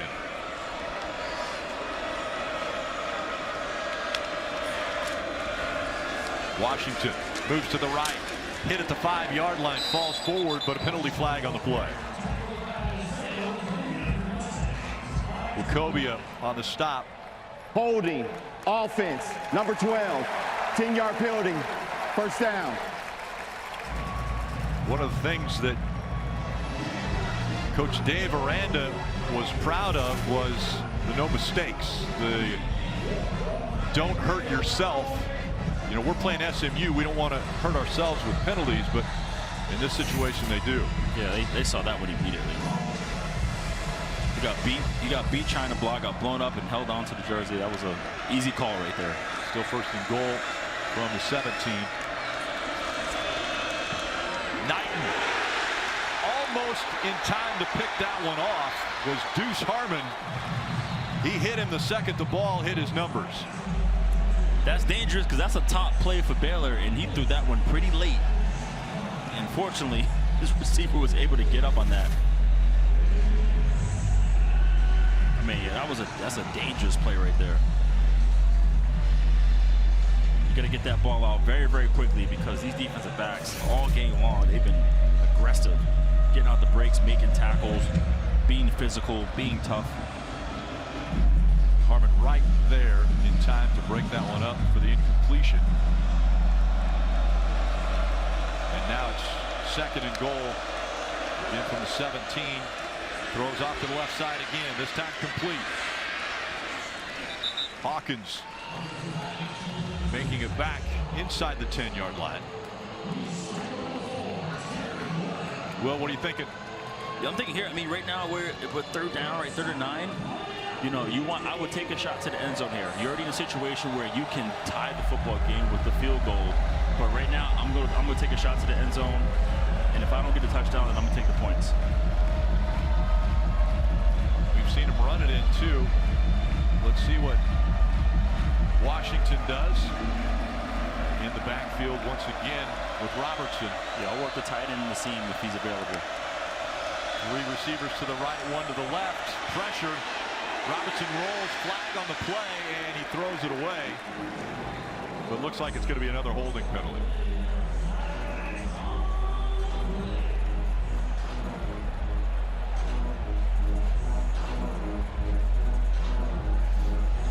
He throws the ball away, and more than likely they should have thrown it right to their receiver, to his hands, even if he was in coverage, because with the penalty flag. Yeah, well, if it's on Baylor, I mean, you throw it to the end zone. Offense, number 69. That penalty is declined. 4th down. You throw it to the end zone, you get a chance of an interception. You know what I'm saying? So, again, that play right there looked like they were trying to go for a touchdown, and they were going to settle for the 3 points, which looks like they're doing here. They're going to go for the tie. Connor Hawkins in for the field goal, a 16-yard, or from the 16-yard line, a 26-yard attempt. It's up and good, and the score is tied. The Bears tie it up, 24-24 on Hawkins' right foot.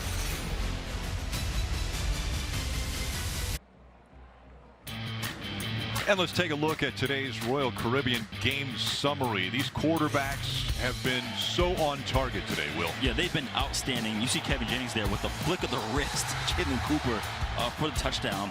And also, Sawyer Robertson has been methodical down the field. He's been taking the shots down the field. He's been doing an outstanding job getting to his receivers. And both of them, 0 turnovers, been protecting the football all game long. So, an absolute clinic by these two quarterbacks. Brett Armstrong kicking off. The Bears have scored the last 10 points to tie this one up, and the Mustangs will start on their own 25. Yeah, this is a huge drive. This is an important drive for SMU to get out of that rut that they're in right now. Get down the field and get more points, whether it's 6 or 3, doesn't matter. But they cannot have a drive like they did last time. But also give credit to Baylor's defense. They stepped up there and really, caused a lot of problems for SMU there. SMU only gaining 19 yards in this third quarter. You see Baylor with 112 already. Chris Johnson, the running back, in next to Kevin Jennings. Jennings will hand off to CJ, and he won't make it back to the line of scrimmage. And a flag late.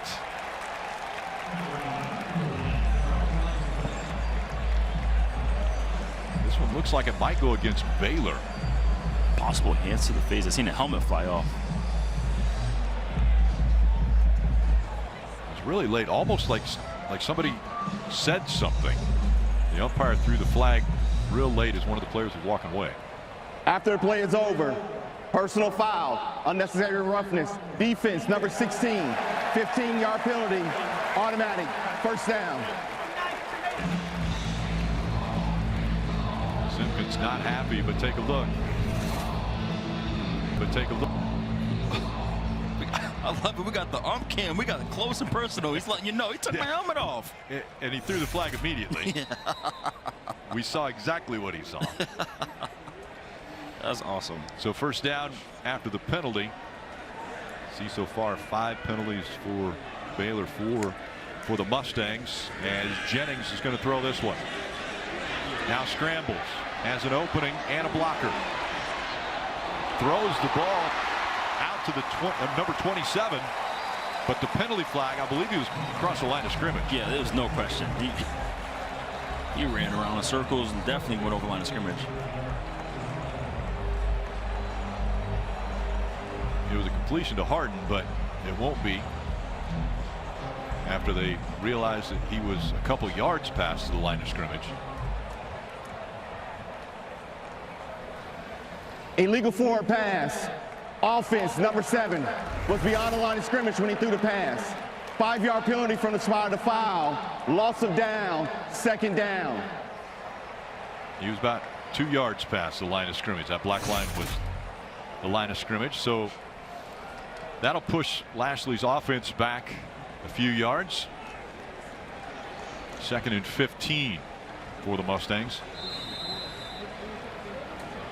Look at the third quarter already. for the Bears. And a very dismal output for the Mustangs. Yeah, SMU, they have to avoid these negative plays. That's what's been killing them the past 2 drives.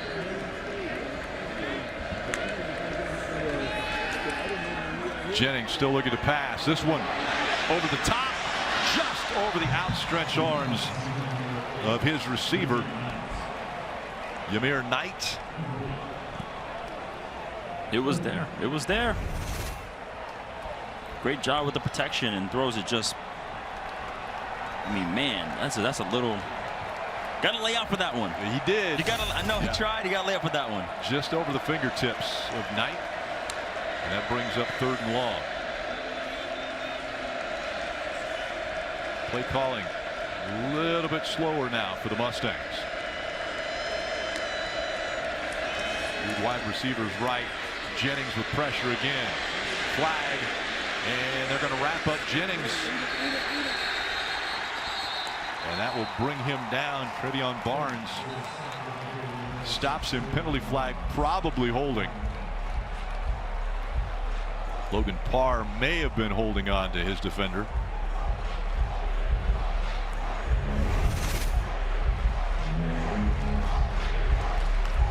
Yeah, once you get your hands outside the frame, and they say if they beat your feet, meaning that if you're not moving your feet while blocking, they're really going to call it. Holding, offense, number 71. That penalty is declined. 4th down. Yeah, Rick, the secondary so far has been doing an outstanding job. You see everyone bailing, staying on top, right? We're making you throw the ball deep because we're going to be on top. Therefore, you're not able to take those shots. So far, you see adjustment there of the receivers. Just stay on top, man. Eliminate the explosive plays. And now it's a field position battle for the Mustangs as Wade McSparron is in for the punt. Josh Cameron back deep for the Bears. End over end punt. And he's hit before the ball gets to him. Flags are flown. And so penalty flags on SMU, another mistake.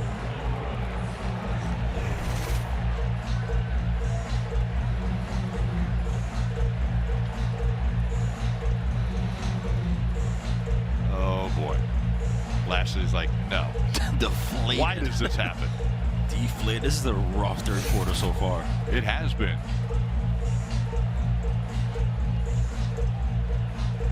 So the officials will talk it over.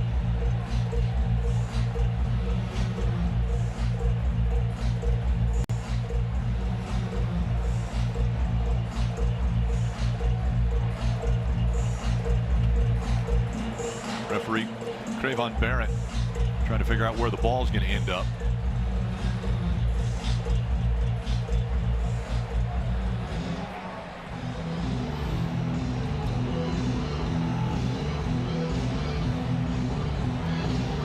You have to give the receiver ample room to catch that ball. There is no foul for kick-catch interference. During a return, illegal block in the back. Receiving team, number 25, 10-yard penalty, 1st down. Huge change of events there for the Mustangs. Oh, I don't know about that one. I mean, he had his hand on his back. He let go. Oh, man. That is... As a former special teamer, that is... You're going to sign. That is interesting. Yeah. That is it. I didn't see a push. And also the guy ducked to hit him. So it's still Baylor ball, but it gets pushed back from where they would have had it. And now they start deep in their own territory. 13-yard line for Robertson. 17 before was recovered.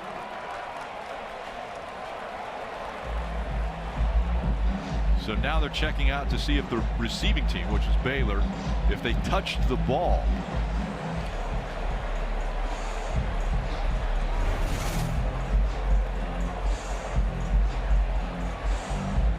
Yeah, it was definitely touched. Definitely touched by the feet of the returner. But does the penalty of the push in the back cause all of that to happen? But this is going to be so there's interesting. no question that it touches Cameron's feet.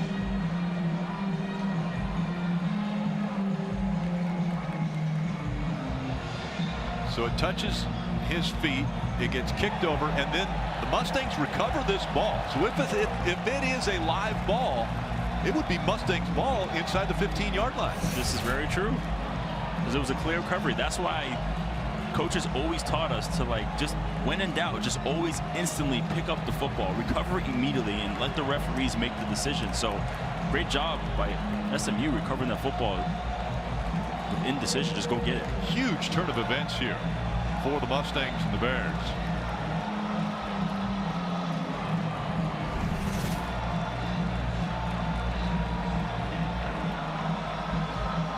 Yeah, Link instantly went over there and recovered the football.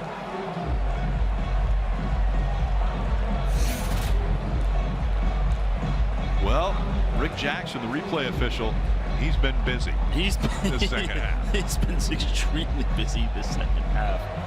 No doubt about it. I'm trying to hold my breath up here, Rick, man, because if this is the case, now they're gonna check the yard line. So where he fell on it. Okay. So around the 23, 22-yard line, and then the penalty gets tacked on.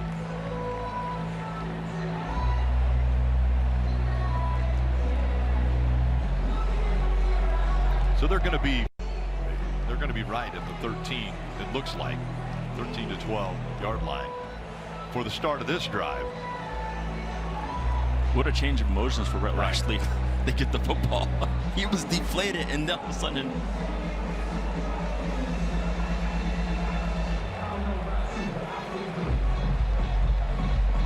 All right, Mike Mothershed, let's get a little input on what's happening here.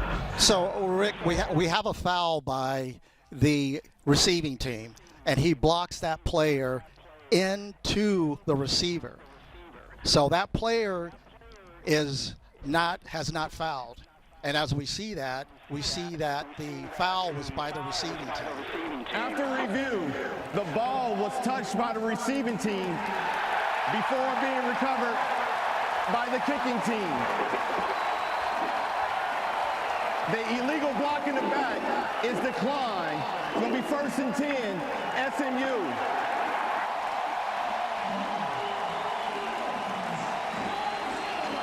So the 22-yard line is where, after everything that has just happened, that is where the Mustangs are going to start with the ball. Jennings back out behind center, and Coach Aranda is in shock right now with what just happened.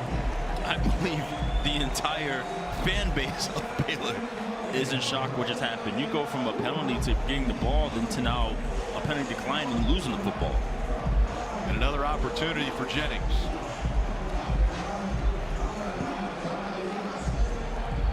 So very favorable for the Mustangs as they'll place the ball down in between the hash marks.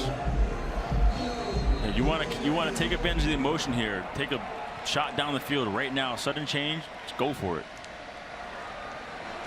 They're going to give the ball off to Harden. Harden moves right all the way down to the 12-yard line. 9-yard gain. It'll be 2nd and 1. And Harden has put up some good numbers today. He'll get the carry again, this time looking left, but has a mountain of Baylor Bears in front of him.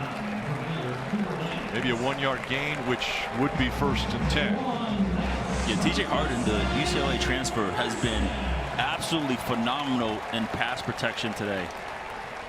He's been just phenomenal what he's been doing, blocking down the field, even getting around the edge, blocking to get Kevin Jennings down the field. So he's a wonderful all-purpose back. Last week he carried 8 times for 42 yards. This time Jennings is going to throw. He goes to the end zone and intercepted. Jacob Redding picks it off. That is what I'm talking about right there, Rick. One-on-one, making the play. Let's go, Jacob. He was looking for Hibner, his tight end, and just didn't throw it far enough. And this is what I mean by looking for the football. He's letting them battle. One guy's pushing, one guy's pulling, both looking for the ball. Go up at the high point and go make the play. You got two clinic plays by Jacob Redding today. That open field tackle and the pick. So after the debacle of the punt return, the Baylor Bears are going to get the ball back on their 20-yard line. Pretty much where they would have had it. Pretty close. But not the ball. That's right. And so Robertson comes back on to survey the situation.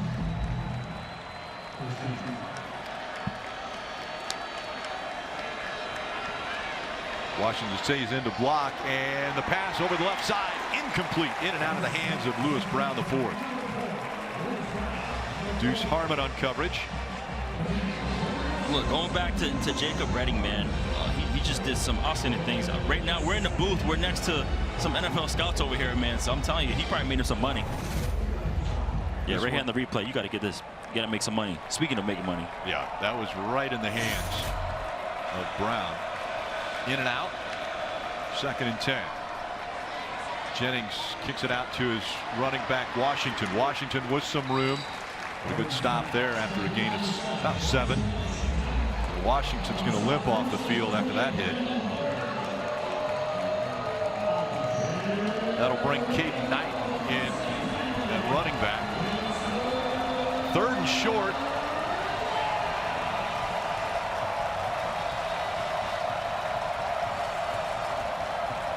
Jennings bringing his tight end back to the left side. And now kicks him back out.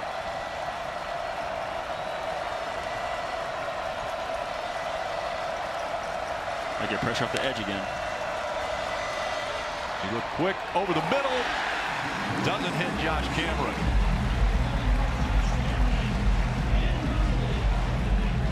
Yeah, just missed him. Just missed him over the middle. That would have been to the house if he caught that football. And so the Mustangs come up strong here as it's 4th and 2, and the Bears look to be sending in their punt team, and it's for the first time we will see Palmer Williams, who's best in the country last year, averaging 49.3 yards per punt. Ymir Knight will be back. And a great punt out of Williams. Knight all the way back to the 21-yard line. And the Bears swarm him at the 25. It's a blessing to have a punter who can flip the field for you. 52-yard punt, 3-yard return. All right, this Tuesday on NXT, 2-time WWE Tag Team Champions DIY return to confront Trick Williams. Don't miss an all-new WWE NXT Tuesday at 8/7 Central right here on the CW. Jennings was on fire in the first half, and the start of the second half, it has been, well, anything but 50% for his completions. He's going to hand off to his running back. Big hole up the middle. And TJ Harden will gain the first down. Yeah, TJ being the senior, playing like the vet that he is. I already mentioned his pass protection. He's been outstanding on the ground. Running his football, great vision, keeping his pass low, outstanding contact balance. Not a lot of transfers for the Mustangs, putting in a lot of time, but Harden is one, coming from UCLA, as you mentioned earlier. Going to get the carry again, but this time a lot of pressure. Moves to get back to the line of scrimmage. Marion Winston on the stop. Yeah, this is the first time in a while where SMU, they have more high school players than transfers. This is the first time in a while, so they developed this program where they can, hey, we can retain our 2 deep, so now we can actually recruit guys versus trying to hit the portal to replenish our team. True freshman Jermico Green is in the backfield now. Weren't sure if he was going to be able to take some snaps. The coaches are saying he could be one of the best running backs for the Mustangs, but this time up in the air, a little contact before the ball got there, and the flag. That one was intended for Romello Brinson. Tevin Williams might have been involved in that one. Listen, this is a brilliant vet move. Romello, he puts his foot in the ground and goes up for the football. I tell receivers, don't flop. Pass interference, defense, number 27, 15-yard penalty, automatic, first down. He wanted that penalty. He's like, I want to make sure. That's definitely a flag. Listen, I tell my receivers, if the ball is in the air, like literally go up for it. Don't flop and try to get the flag. If you actually put your foot in the ground and bump, almost like you're going up for a contact layup in basketball, they will throw the flag for you. And that's what happened there with Romello. 7th penalty already for the Bears. And that was D'Amico Green with his carry, the first of his career.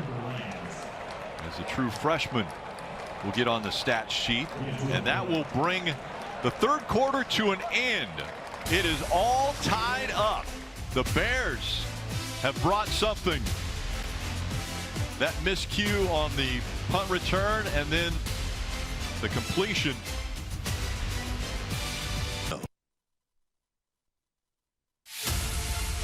You're watching CW Football Saturday, presented by Marco's Pizza. Order your Marco's Pizza today. The lone Heisman Trophy winner for SMU, Doak Walker, and the Doak Walker Award. Take a look at the score by quarters, and it has been also a quarter that Baylor has dominated, especially in yards, as now the Mustangs fake the handoff, and Jennings will take it out very close to the first down yards. Mentioned yards and how many Baylor has been able to put up, but the lack of yards for the Mustangs is probably the highlight there. Only 33 yards in the third quarter. Yeah, there's been a lot of negative plays for SMU so far the second half, and Baylor, they definitely stood up, man, and forced a lot of those issues. Harden back in at running back, and he takes it up the middle, wide open, nobody in front of him, he'll go all the way.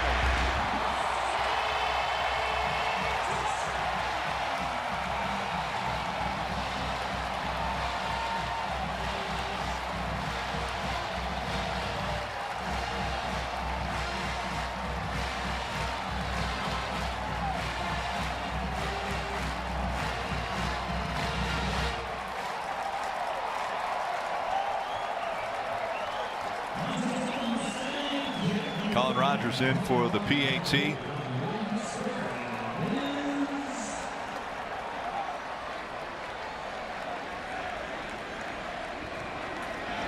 It is good, and 31-24. The Mustangs back up front. The man didn't even break stride. I'm telling you, TJ Harding came through.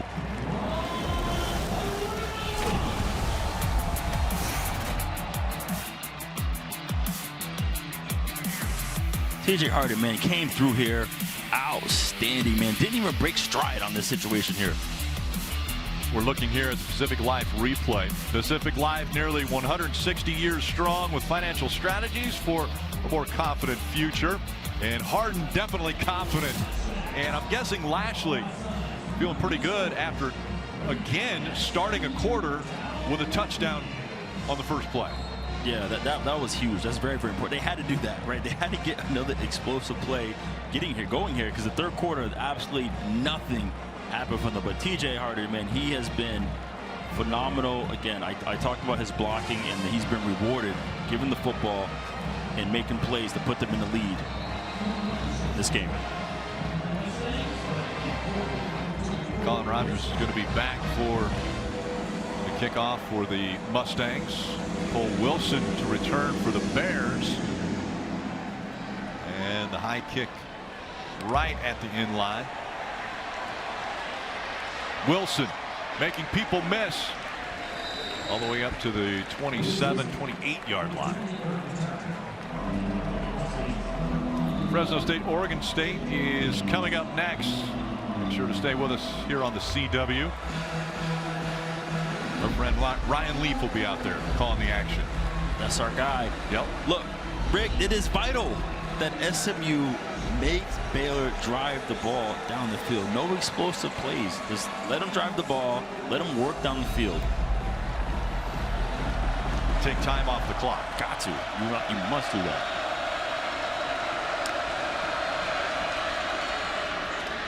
Hand off inside, and Washington will gain a couple. Especially if this defensive line can put pressure with just 4, which I feel like they've been struggling all day to do that, then it's going to definitely present opportunities for SMU to do that. 4 down linemen facing the Bears. Robertson taking a little longer here with the count. Hands off to his running back again. And this time Washington gains a couple more. Maybe fumble. Mustangs are saying they've got it. Moses is there, and Mustangs come up with it. Was it down? But a big hit by Azzano in that situation there. Cameron Robertson looks like he has it. Let's take a look.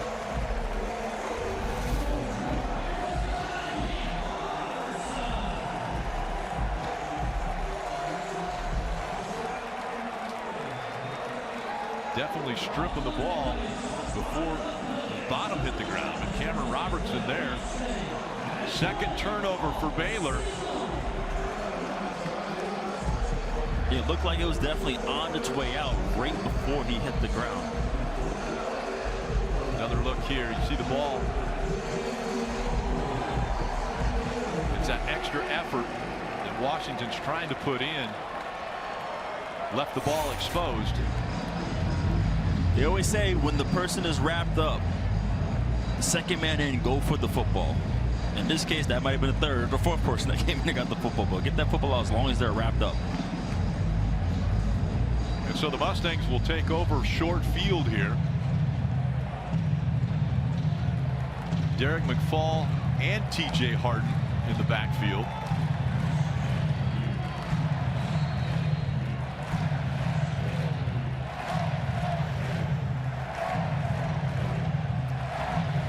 Culture. As you see, Lashley trying to quiet the crowd a bit, but that's what he's building here in the Mustangs. Is this the wishbone? Harden the ball carrier, and he'll get a couple. Yeah, just give that man the football right now, okay? He has the hot hand. He has the hot hand in the dice game. Give him the football. Big momentum shift here for the Mustangs as they recover the fumble after punching it in to take the 31-24 lead, and now trying to put it out of reach of the Bears. Yeah, Coach Casey Woods mentioned that. He said we're going to use all the running backs, and whoever has the hot hand, that's who's going to stay in. And so far, it's been TJ Harden. He'll get the carry again up the middle. About 3 for Harden. That's going to bring up 3rd and short. Harden with 83 yards rushing right now. The other thing that's rare about this, Will, is a huddle. We don't normally see the Mustangs huddling. Look, we want to get the ball, get the clock down. Okay, we don't want to give the ball back to them. Let's get this clock down. See TJ Harden and the 2 touchdowns, the numbers he's put up, and another one. This time crossing the 25-yard line. Harden has been strong today. Tyler Turner on the stop.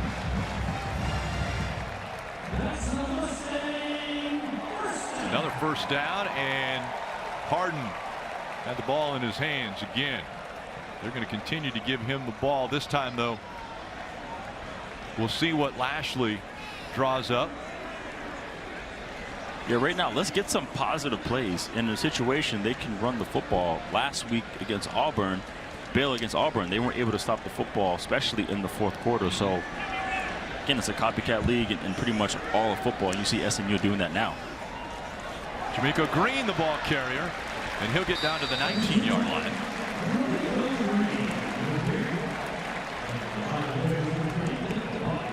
Having 4 running backs that can get busy presents a ton of problems, right? Because on defense, is the fourth quarter, you're tired, right? You can't really get a sub.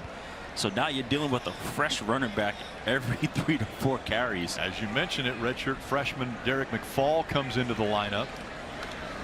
So they just continue to throw running backs in there. Fresh legs.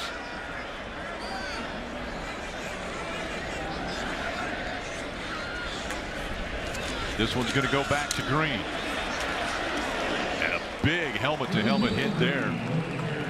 2 heads-up players. The 17-yard line.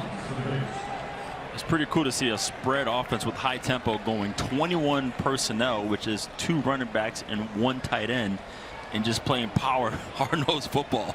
So mixing it up here in Baylor. I'm pretty envious of you, Will. Tomorrow, or I mean next week, you're going to see Miami, another pretty potent offense. Yeah, I'm fired up for that one. ACC's looking very strong. That'll be on CW. Jennings keeps it, and he'll run out of bounds at the 11.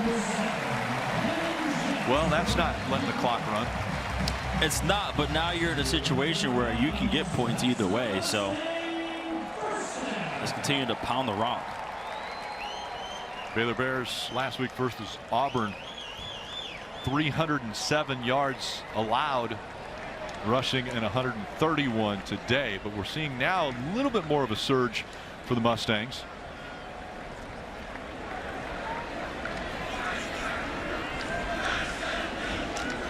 Harden back in at running back.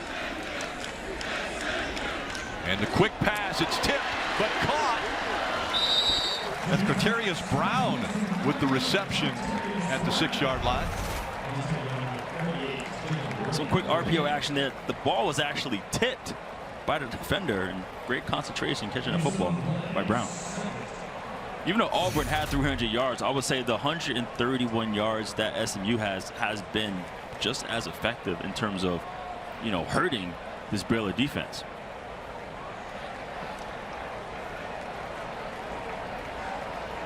It's still Harden in the backfield. 6 out of the last 7 plays have been on the ground. And Harden again over the left side. He's got a man to beat. A blocker in front of him. And he gets in.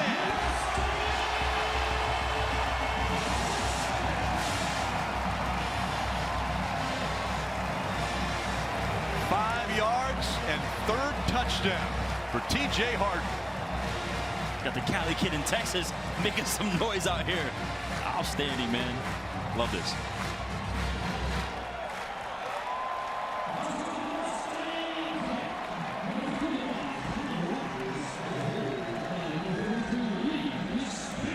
Colin Rogers once again in for the point after.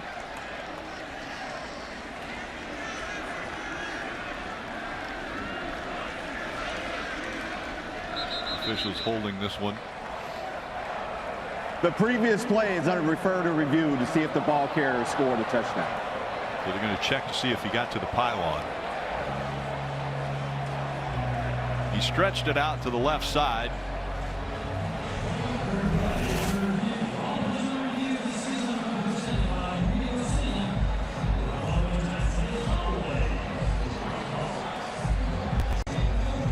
Looks like the foot hit the inside of the pylon. Yeah, the foot came in. Also, I'm assuming the football did. If he was able to swing his left foot across, the football more than likely crossed over the pylon as well. Another look. You see that left foot right here is going to hit the inside of the pylon. Yeah, you need the football to touch the white line. You're good. So, looks like a touchdown to me. I'm going to let you call it. I'll let you call it, Will. You've scored enough, you know.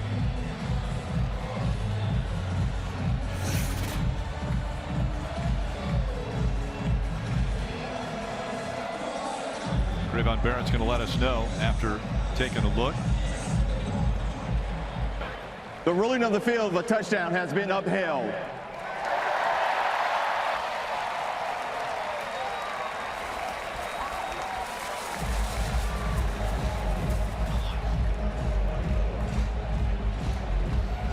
So once again, it'll be Colin Rogers attempting the PAT.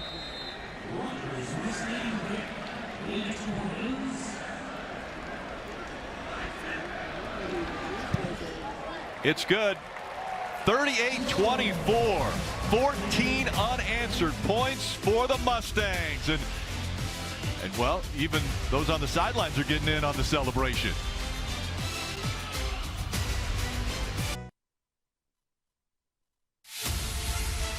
You're watching CW Football Saturday, brought to you by Pacific Life. Nearly 160 years strong with financial strategies for a more confident future. The Mustangs flexing their muscles now, riding a little bit of that history here in Dallas. And Colin Rogers is going to kick this one off to Cole Wilson. TJ Harden looking like a dog walker candidate the way he's been running that football today. Yeah, very impressive as this one grabbed at the 2-yard line. A little bit of room as he's knocked out of bounds at the 28-yard line. My gosh. Michael Allen. This definitely big hit. Everything is going right for SMU. Even the fans on the sidelines get involved. Baylor down 2 scores.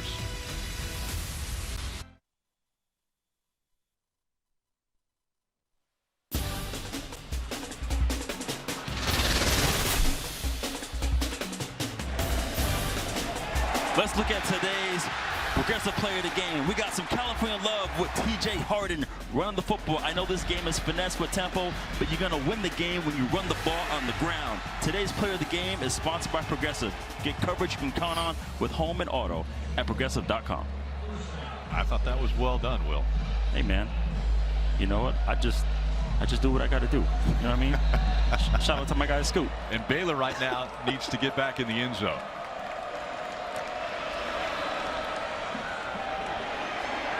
Robertson rolling. Throwing downfield just over the outstretched hands of Josh Cameron. All right, let's see Baylor. What can we do? We got to get down the field now. We're looking like a similar situation last week versus Auburn, where they were pressured, to now we have to rely on the pass game. So now SMU knows what to do. We're not getting any run. Spavital, the offensive coordinator. And this time completion to Cameron. We'll go for about 7. You're down 2 scores. Now we gotta get the tempo going. Now the tempo is gonna come in. You're pretty much, it's 8 minutes, but you already have to activate your 2-minute offense in this situation because you gotta get points quickly. Mustang crowd getting loud here. Trying to help their defense out.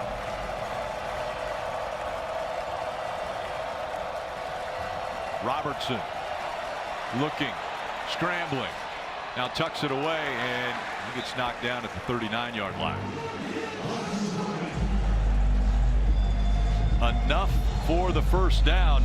And remember, there's a lot on the line here. 13-game winning streak for the Bears. And right now, they're down 2 touchdowns.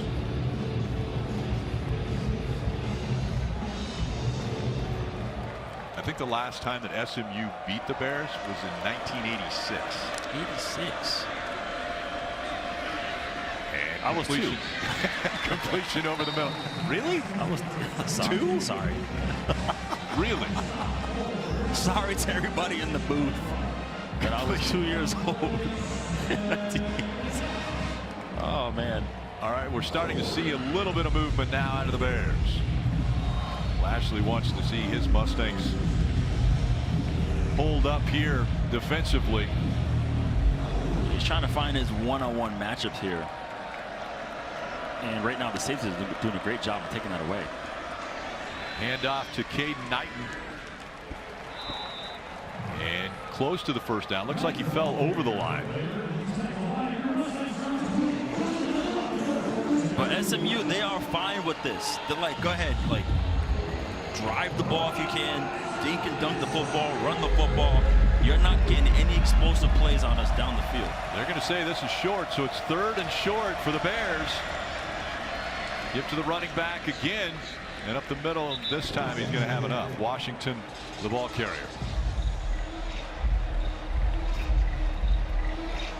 That'll move the chains.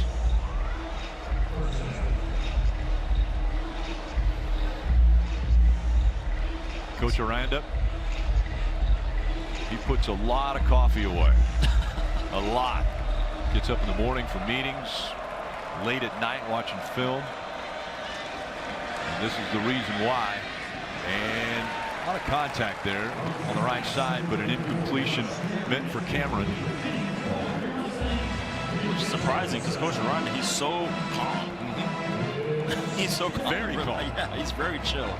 Almost as if the coffee doesn't even work anymore. Very surreal when you talk to it. Brings up 2nd down after the incompletion.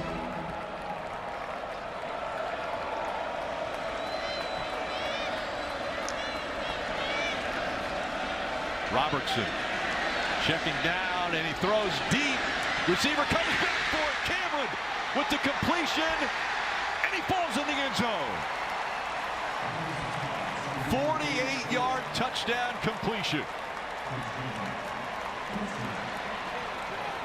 An outstanding adjustment on that football by Josh Cameron. That ball was in the air for a while too. Wachovia was on the coverage. And Cameron ends up coming up with it and fighting his way into the end zone. And so a pretty quick score here by Baylor, as the clock still has 5 minutes 23 seconds on it. Connor Hawkins in for the point after.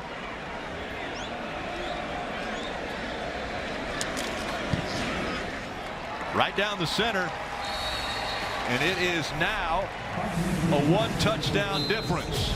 Cameron with the reception and then carries a player into the end zone with him. Baylor 31, SMU 38.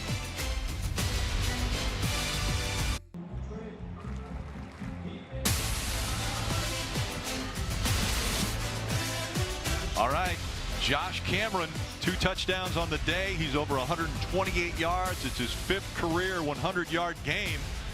Is it going to be on the shoulders of Cameron if the Bears can come back to take over the lead from the Mustangs? They're going to have to kick it away, though. We'll see what the Mustangs have for them with 5 minutes 23 seconds remaining.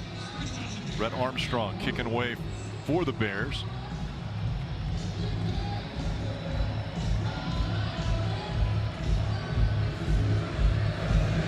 And a squib kick once again. And it's going to be downed on about the 23-yard line.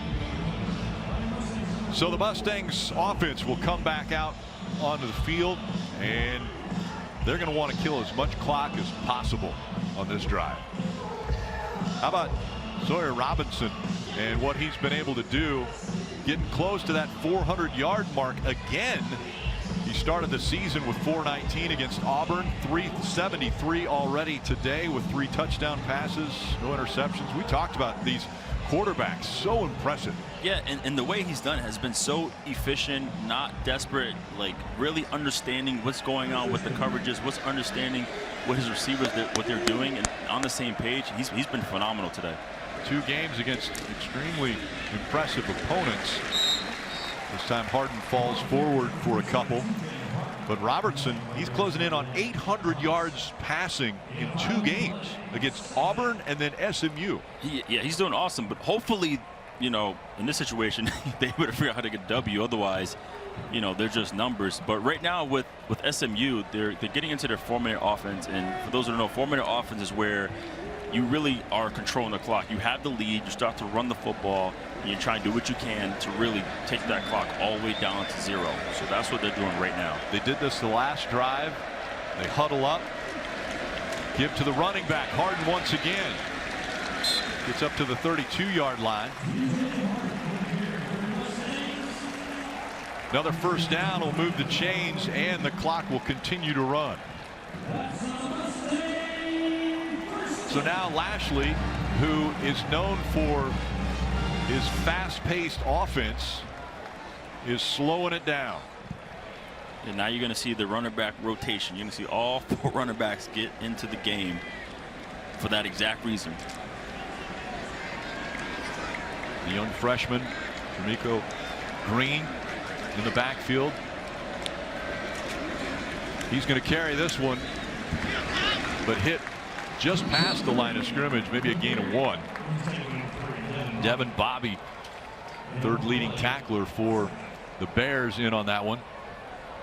Throughout the game, you've been seeing, R.J. Maryland line up. You've seen Matthew Hibnall line up when they've been going 11 personnel looks. But now you have Stone Ebby in there, who's pretty much their primary blocker. So you're going to see him a lot, especially in this drive.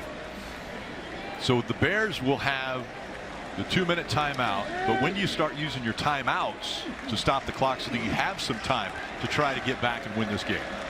Yeah, hopefully right now, it's second down, so if they get a situation get a stop here, it's still pretty much early, but once you get close in the 2-minute range, that's where you want to start activating those timeouts.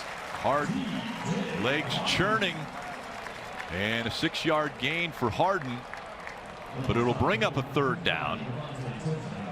Under 3 minutes to go now for Coach Aranda. Yeah, the thing too, Rick, it's still a 1-score game. Like if it was a 2-score situation, then you probably would have burned some early, but you still have the 3 timeouts. You still have the 2-minute situation, the 2-minute clock as well too. So right now, still good. Let's get off the field here.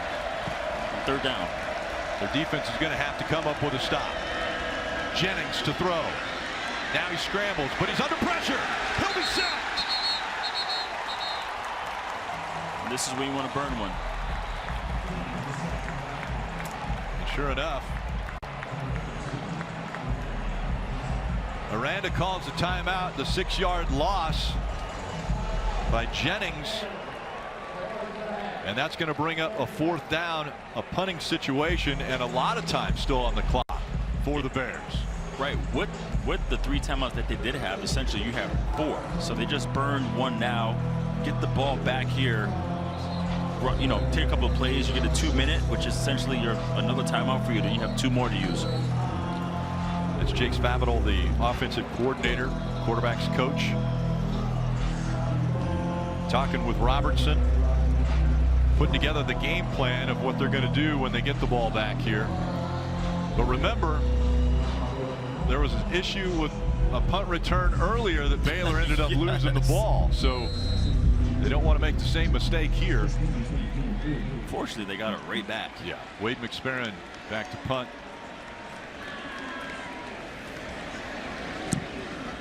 McSparron kicks it away, and the fair catch called for by Josh Cameron. All right, let's check in with our studio and Mike Kim. Oh, Rick, coming up next, there's a look at Oregon State's Anthony Hankerson, a heavy hitter coming out of that backfield. We'll see the Beavs running back in just a few minutes here on the CW as it's Fresno State and Oregon State. Thanks, Mike. Looking forward to that game coming up. But this one's still definitely undecided. Robertson starts on his 18-yard line. And they've got to get in the end zone. Washington, the running back. 2 wide receivers left, 1 right. Yeah, try to get some perimeter runs. You got to get some explosive runs right now before you start throwing the football. Robertson over the right side. And that time the defender turned around. Jalen Davis Robinson on the coverage. See defensive backs, all you got to do is he could have turned. He was, you know what? I can't say that. I can't say that. That could have been called. That should have been called. Cameron was the intended receiver.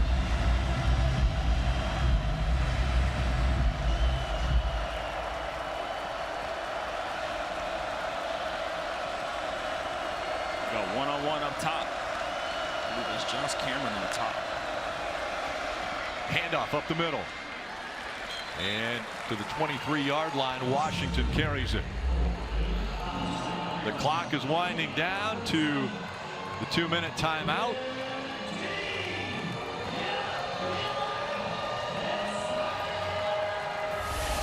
Make sure to stay tuned for the final 2 minutes of the game, presented by the Wells Fargo Active Cash Credit Card. The Baylor Bears fighting to keep the 13-win streak alive. As we head into the final 2 minutes of today's game, here's our snapback replay presented by the Active Cash Credit Card from Wells Fargo. Well, we had some action already from here. We got Josh Cameron catching his football, reading it really well. Took his 6'1", 224-pound frame. Get off of me. I'm getting into the end zone. You can't do nothing about it, man. Love this game so far. Yeah, that's brought to you by Wells Fargo Active Cash Credit Card. Be a 2% or earn unlimited 2% cash rewards on purchases. Terms apply. They need to get to the end zone. Robertson's going to run this one up the middle. That will bring up 4th down. A big stop there for the Mustangs. That's a dangerous play right there. Send my quarterback into the lion's den like that. They are 2 for 5 on 4th downs. And it's all on the line right here.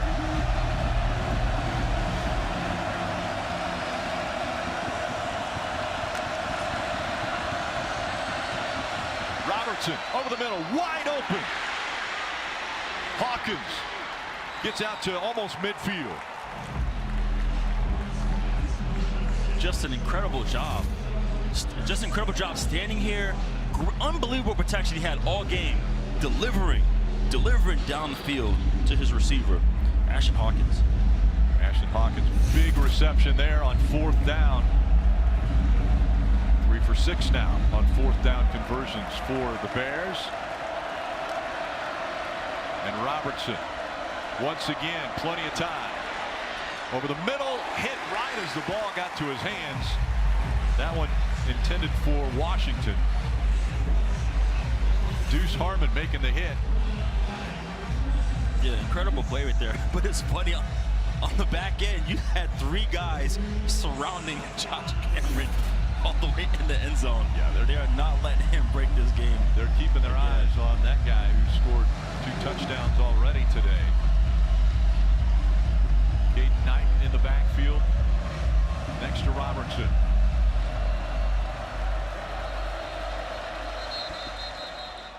And looks like the Mustangs might call timeout here. Yeah, get your defensive line a breather. They're getting absolutely no rush on the quarterback right now. All right, 1:11, plenty of time for this explosive offense of the Bears. It is enough time. Again, you know, you have your 2 timeouts still. And right now, it's been Ashton Hawkins on this drive. And so, Sawyer Robinson's doing a good job just sitting there the whole game, looking like an NFL quarterback, just the way he's gone about his business. And it's been really, really impressive. Again, a reminder, coming up next is Pac-12 football on the CW. Wachovia already 12 tackles, 1.5 for loss. He's been impressive on the defensive side of the ball for the Mustangs.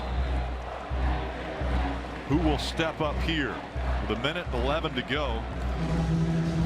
Brett Lashley definitely wants to change the narrative that the Bears brought in here. A 13-game win streak on the line. And Lashley doesn't want him coming into his house and making it 14.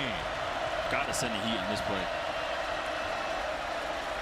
Robertson again, plenty of time over the left side, over the hands of Ashton Hawkins that time.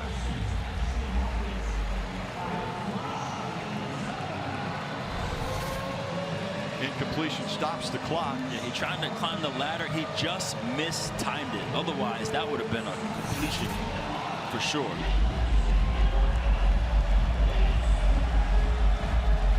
Third and long. Washington in the backfield.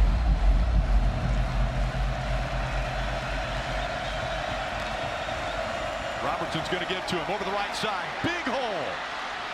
Up the middle all the way down to the 37-yard line, maybe the 36. 15 yards and a first down for the Bears. Look at this. I mean, you can drive the production truck through that thing. I'm telling you. Robertson. Another strike. This time to Josh Cameron. 8 yards. And a timeout called by the Bears. 46 clicks on the clock. And again, they've got to get in the end zone. Yeah, this has been an incredible 2-minute drive so far. You work yourself all the way down the field. Now you're in a 30-yard line. And let's head back to the studio and Mike Yam. All right, coming up next is Fresno State and Oregon State. Rashawn Luke, 3 touchdowns last week. We'll see that encore performance in Corvallis. Once again, coming up in just minutes here on the CW. Thanks, Mike. I know you're sitting on the edge of your seat waiting to see how this one ends. They put another second on the clock, so it's 47 seconds for the Bears.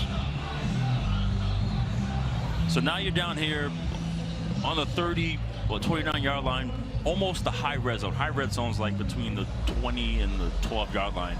So you call a timeout, get your guys reset, refreshed, and then you open up your other playbook of plays down here, right? Now you need a touchdown. So you're trying to find the plays, maybe a quick hitter to try to take a shot to the end zone, or try to move the ball up the field a little bit. You still have, you know, another timeout here. So SMU fans a little concerned here as the Bears have been able to march down the field. Caden Knighton in the backfield with Robertson. He'll get the carry up the middle. Makes defenders miss, and he'll fall forward. Another first down, 8 yards on the game for Knighton. And the beauty of going with tempo, you already had SMU burn a timeout because they were exhausted. Therefore, you were able to use it, and you still have 2 timeouts left for yourself. Robertson over the middle, wide open. Kobe Prentice into the end zone.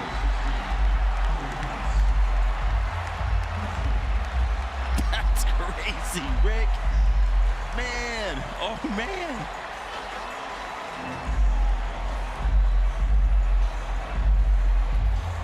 Baylor fans making the 90-mile trek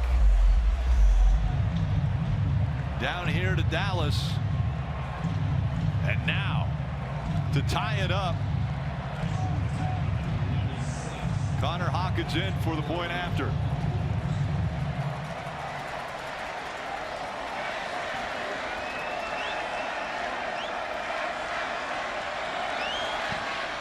Extra point is good. It is tied up. 38 all. A 10-play, 82-yard drive. A minute 49 off the clock. And Robertson throwing the strike to Prentice. And into the end zone he goes. That is impressive. And now 34 seconds left. Robertson, what a game. Over 400 yards again. He knows he threw a dime. So I threw a dime for 6. Speaking of who made some money, Sarge's making some money right now. The redshirt senior. 33-49 for 425 yards and 4 touchdowns. Those are Big 12 quarterback numbers right there, Rick.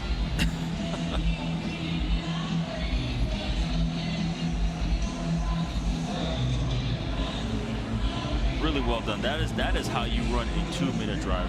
Shout out to Coach Bavidal and Sawyer executing that drive to perfection. The Mustangs, they got 34 seconds. Get into field goal range. Now the pressure's on Jennings. Bears are going to squib it again. This time it's going to be returnable. Chris Johnson run out of bounds at the 36-yard line. A couple seconds off the clock. It's 29 seconds to go. And now What yard line do you want to see them get to for your kicker? Right. I mean, definitely the 40, but that was an interesting choice to squib it in that situation versus kicking it deep. He's got a 55-yard career long, and that's Colin Rogers for SMU. That means they need to get down to the 38-yard line. Harden in behind Jennings, and Jennings is going to throw, and it looks like a completion to Jalen Cooper.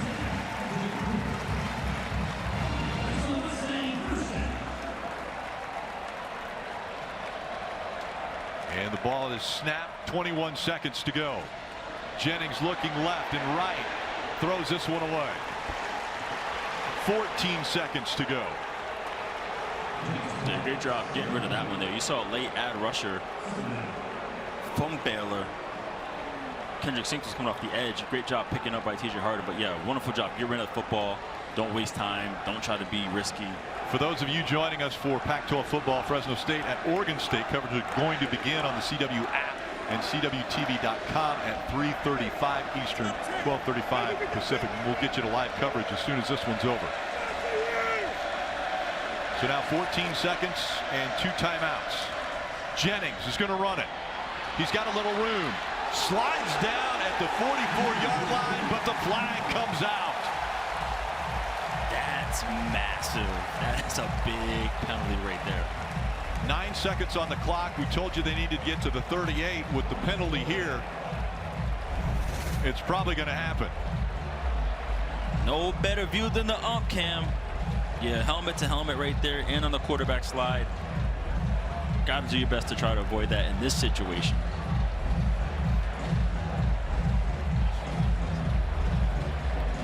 Looks like the helmet of the defender there was on his chest, on the front of him.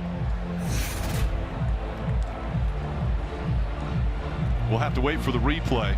And now, once again, Rick Jackson, the replay official, will go to work, looking at all the angles. Here's a really good look at it.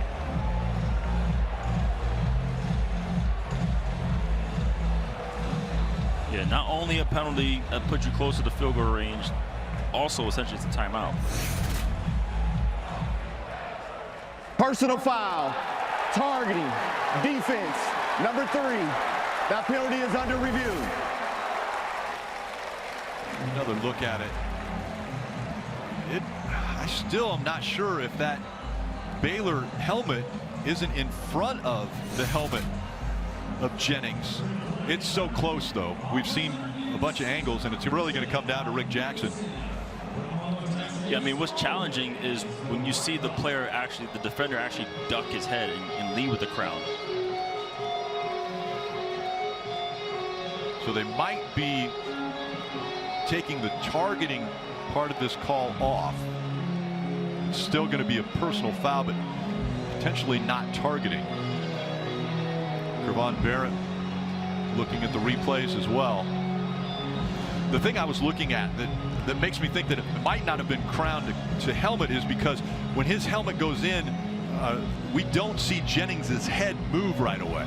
So if it would have been helmet to helmet, you would have seen Jennings' head move if it would have been that way. But again, we've seen a bunch of different replays. We're going to have to wait to find out what Jackson says on this one.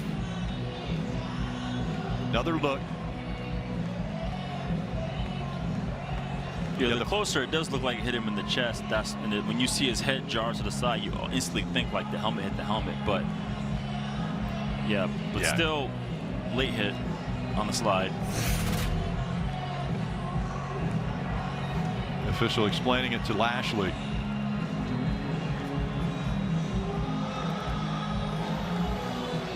Nine seconds to go in this one. And now they're looking at the clock. Also, how much time is left on the clock. So they know where the penalty occurred. Take a look on the left-hand corner of the clock.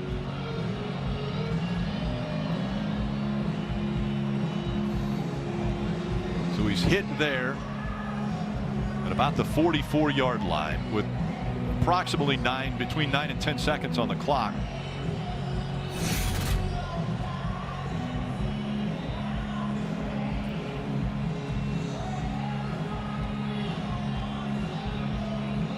That is what they are looking at. The officials have taken targeting off of this call.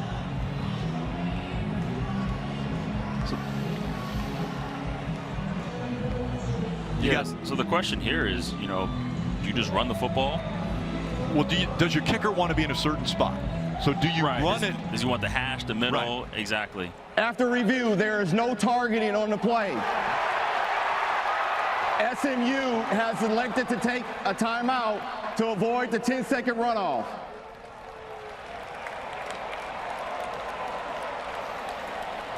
So the timeout takes SMU to 1 timeout. And the ball is still at the 44-yard line.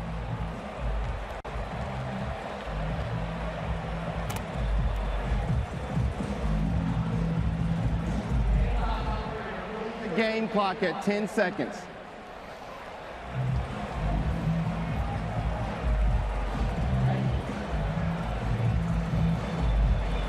So the clock has been put to 10 seconds. No personal foul on this play. And so this is now a decision for the Mustangs. You've got 10 seconds. What do you do with those 10 seconds to get your kicker in position? Or do you throw for the end zone?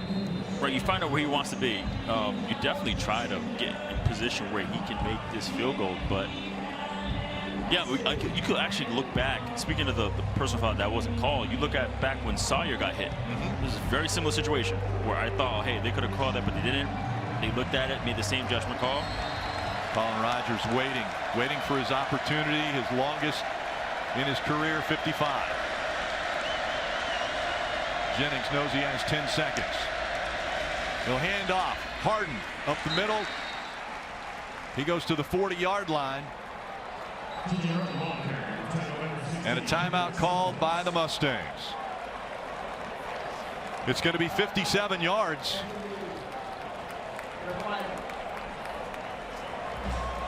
Can the preseason big all-ACC kicker and the Lou Groza watch list senior from Alabama, Colin Rogers, pressure's on his shoulders now to win this game.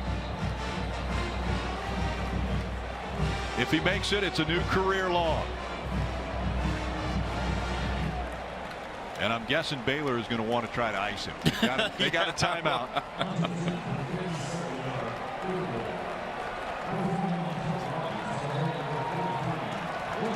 A 57-yard attempt. Does he have enough leg? And what about the accuracy? It's set down on the right hash mark. And there's that timeout coming from Baylor. the old bag of ice. How about Aranda? He still looks calm. How about this opening game on the CW? Hey, listen, and it's not 100 degrees up here in the booth, so it's been great. Oh, you're talking about personal comfort. I was talking about the game. I'm for personal comfort in the game. It's been a great one. And next week, Miami. We'll see what happens with you, Will, when you get to see Miami on the field. Here we go. Let's go. For a new career long and to break Baylor's win streak. Colin Rogers. A little bit of a breeze in his face.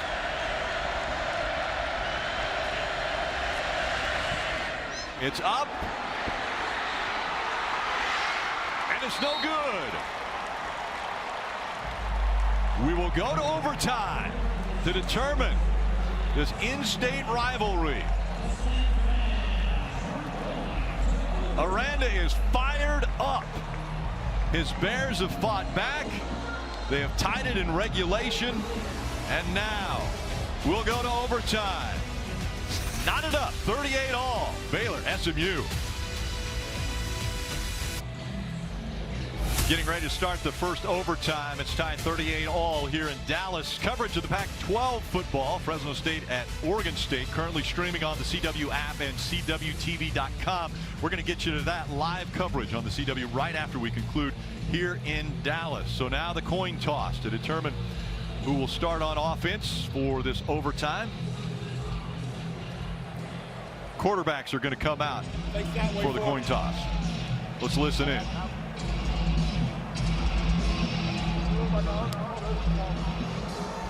right, gentlemen, we are in overtime. Whoever wins the toss will have the option of offense, defense, or which end of the field. Okay? We're using the same coin from earlier today. Heads, tails.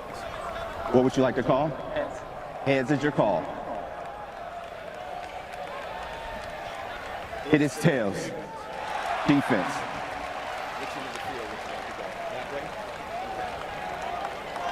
SMU has won the toss and elected to go on defense. First down. The winner of the coin toss wants to know what they have to do. Correct. And so the Mustangs will start on defense. If they can stop the Bears or get a field goal, they know what they have to do then on their possession. And again, the rules are overtime. Each team will start at the 25-yard line. They will go until they either score or are down on downs. If we are still tied after the first two overtimes, we'll go into a third overtime. And at that point, the thing that has changed about the overtime rules is that there is only going to be one timeout given at the third overtime as we get ready for play.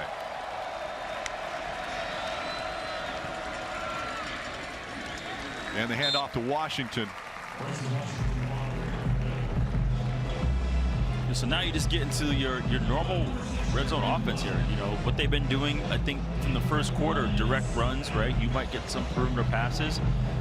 Protect the football and try to get points.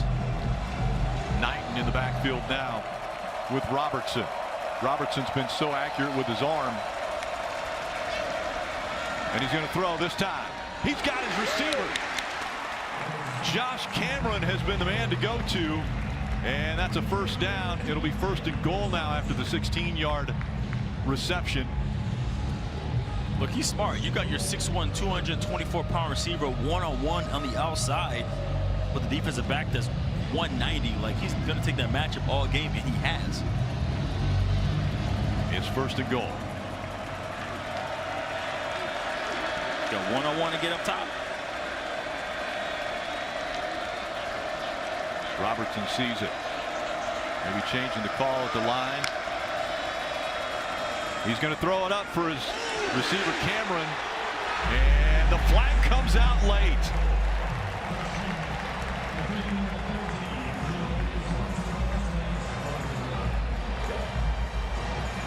Davis Robinson on the coverage, and he's going to get called for this one. Yeah, he tried to look, but you saw the little jersey grab right there that was pretty obvious. But that's the matchup he's been going with all game. Pass interference. Defense, number 13. That penalty resulted in the end zone. The ball will be placed at the 2-yard line. Football is very simple. Like, I understand you have your systems, you have your plays, but sometimes, or usually, it comes down to matchups. And once you find something, a weakness or a place you can exploit on that offense or defense, you take advantage. And so far, that's exactly what Baylor has been doing. It's first and goal at the 2. Washington, the running back. He'll get the carry up the middle. He falls in the end zone.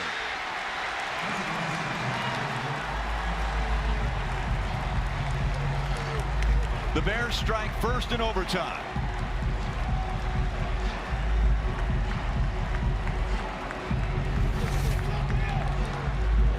The up cam, let's go. Again, great job here. Boom. Boom. Look at this. The linemen are just moving bodies out the way. Bryson Washington lowering the pads. My impact player making impact plays, Rick. Connor Hawkins in for the PAT.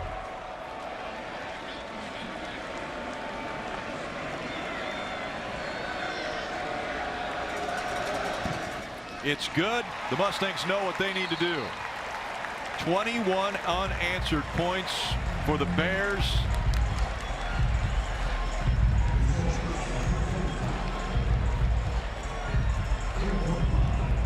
First lead of the game for the Bears. Remember, this game started 12 seconds in with the long touchdown strike for the Mustangs. And now the Bears have put themselves up by 7.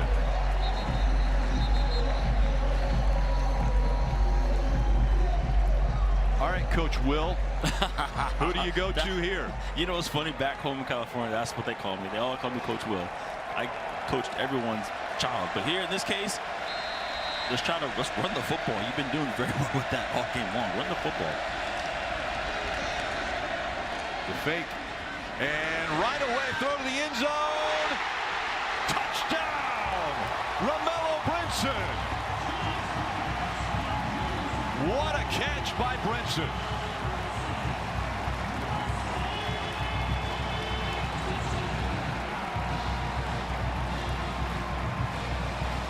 And a calm Lashley. How are these coaches doing it? I mean, who am I to say run the football when Rhett Lashley's like, yeah, okay, I'm just going to go launch it to my big play receiver. I'll tell you what, my 2 impact players making impact plays. Rick, I'm going to say it again. What a strike. And a perfect pass thrown to Brinson. They're going to take a look at it and make sure that he had possession when he landed on the ball. I mean, he looked convincing the way he held the football out. He's like, I got that thing, okay. Yeah, after he rolled over, he had it in one hand. But here, good catch, brings it in. He's got his hands are under the football. Did it move? Nah, it's not. Yeah, that's it. That's TD. And he brings it right up to make sure everybody sees it. That football was pinned to his chest.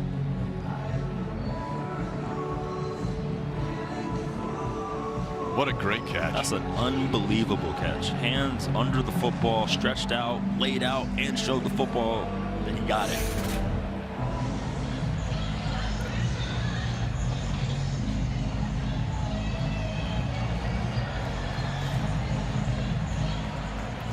He's making sure. The ruling on the field of a touchdown is upheld. He's like, you claiming that it's a touchdown, right? Want to make sure. Was the over 89? What was the over? Oh, yeah, over under, I think. I don't think it was 90. I think it was in the mid 60s. Yeah, 90 points put up by these two teams.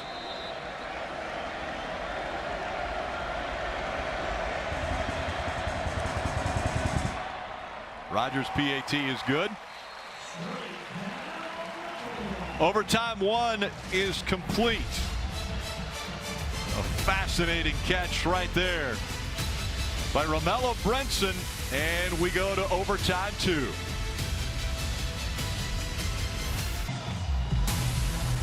Tied up 45 after both teams able to get in the end zone on the first overtime, and we get ready for the second overtime.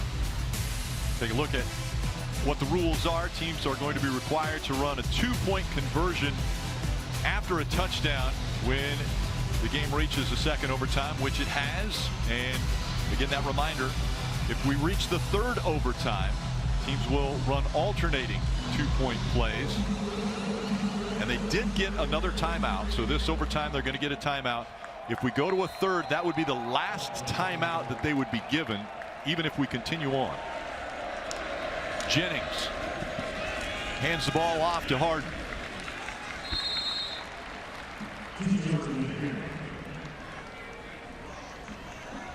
Okay, so in this case, they ran the football. Exactly what you said. Exactly what I said. Right on cue. Oh, what a game. What a game. Jennings calling the play. And now to execute. Here we are with that 21 personnel again. 2 backs, 1 tight end. You see him there in the slot up there. In motion. Yep, Harden and McFall are the backs. He's going to throw. A little bit of pressure. Tucks it up. Pretty good hit there on Jennings as he gets to the 20-yard line. He grabs his left ankle before he stands up, and he's hopping. Not a good look. Yeah, he's not getting out the game. Maybe just a stinger. But does that let the Bears tee off and rush him because they know that he might be a little bit wounded?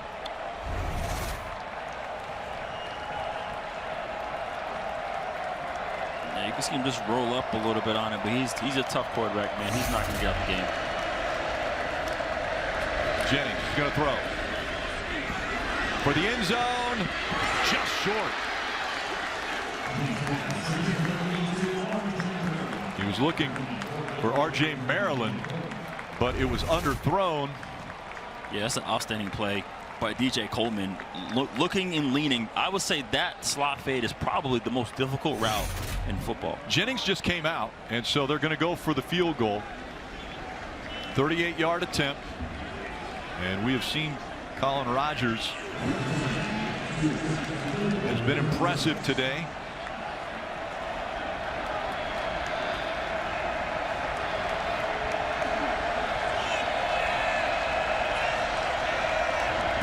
Kick is up. Looks like it's going to be wide right. The Bears have an opportunity.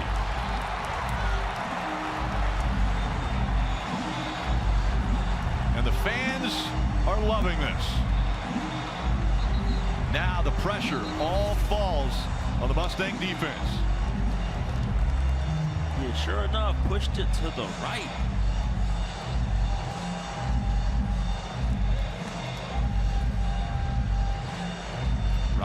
Rogers, after he kicks it, he knows it. And Aranda, he's seeing the light. The streak could continue.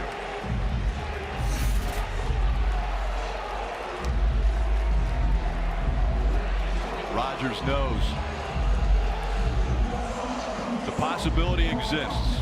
Now, can his Mustang teammates rise to the occasion and shut down this Bears offense?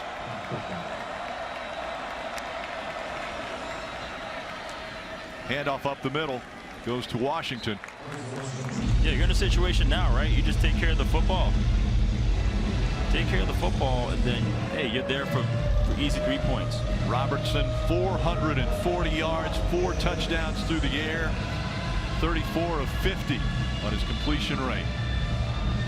I mean, efficient as its finest.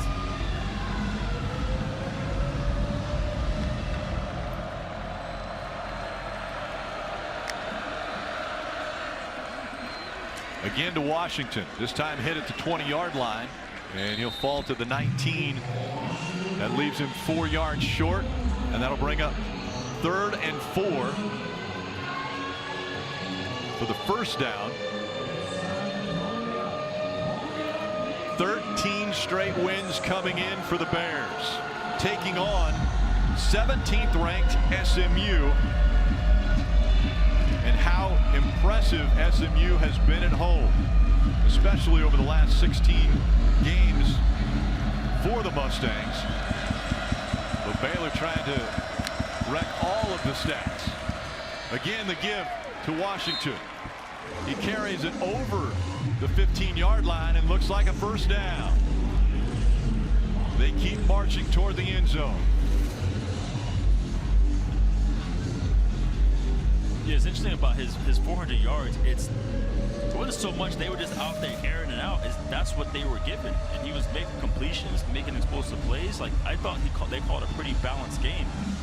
Connor Hawkins getting ready if he needs to come in for the field goal. Robertson would like to end this game on his own. Washington wrapped up as soon as he got the ball in the backfield. Isaiah Smith, Lamondrick Spencer shutting him down.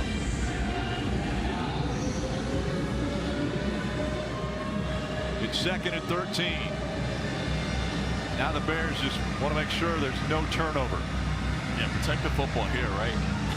Get the points. That's the thing. Running the ball, you send Washington up the middle or any running back, the possibility of that thing getting stripped Washington again with the ball.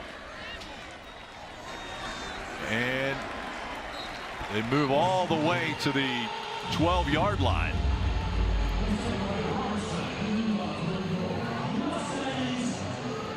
Yeah, this play call will tell us where the kicker probably wants the football. Yeah, where does Hawkins want the ball for a field goal, as they're at the 13-yard line now. Robertson has Caden Knighton with him in the backfield. Knighton, the ball carrier. He goes up the middle and falls over the 10-yard line to about the 9-yard line. And that will bring the kicking unit on. Connor Hawkins to win the game. A redshirt freshman. One field goal made already today from 26. So Connor got the swag with the one sleeve on the leg. That's a look there. It's a style. All right, here we go. 27 yards to win the game and upset the Mustangs. And they're going to call timeout and see if they can ice him.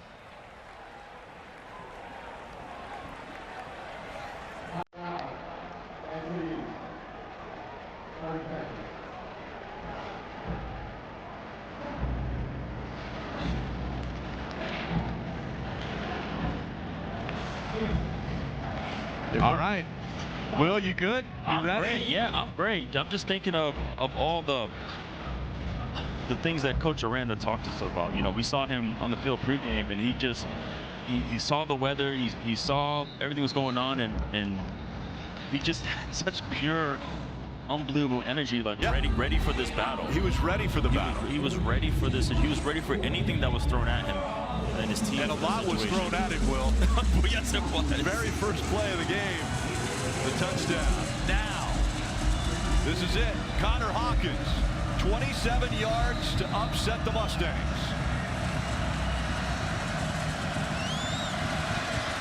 It's good. Hawkins wins it for the Bears. And the streak continues. 14 straight wins for the Baylor Bears. Coach Lashley can't believe it. Once again, our final score, Baylor 48, SMU 45. For Will Blackman, Wes Bryant, and our entire crew, I'm Rick Allen. Thanks for watching. After the break, it's out to Corvallis for Fresno State and Oregon State.